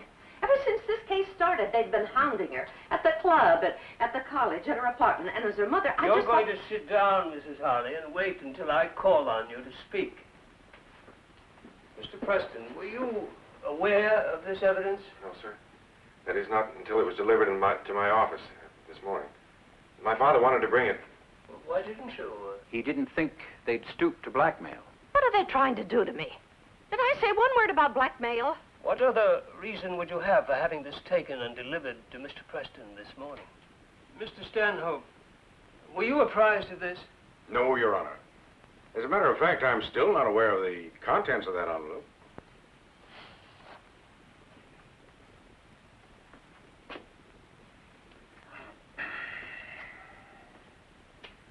You see, Mr. Preston had my permission to speak to my client. Not for the last couple of weeks, he hasn't. Will you please settle down, Mrs. Harley? Mr. Preston, when was this taken? Last night. You realize, of course, that I may have no alternative but to submit this to the grievance committee for judgment? No. He was tricked into this. I'm to blame. You stay out of this, Faith. Don't tell me where to stay or where not to stay. That's the story of my life, but no more. For once in our lives, let's not be afraid to tell the truth. It's great to be so young. You've still got ideals. Believe me, Fay, win or lose this case, you'll never see Kenneth Preston again. Why are you so anxious to save him? Him? Me? It's me I'm trying to save. Mother, for once in my life, I'm going to try and crawl out of the gutter. I cannot do that with Roger's money, not after you trapped him into leaving it to me. And I cannot do it by blackmailing some young kid out of his whole life over a crummy photograph. You've just thrown your whole case right out of the window. You won't get a cent. This may be the only chance I ever have to have a shred of self-respect. That's what I need. Self-respect. Not money. And not you.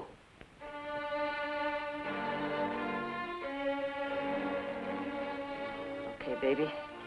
It's your funeral, not mine.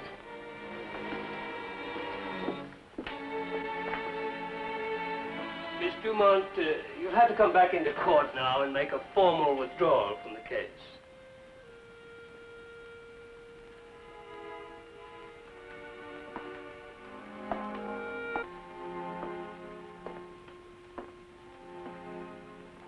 Roger Norman once told me that the reason I didn't love him was because I couldn't love anything until I learned to love myself a little. In another way, you told me the same thing. Thanks. I didn't do it for you. You understand that, don't you? Thanks anyway.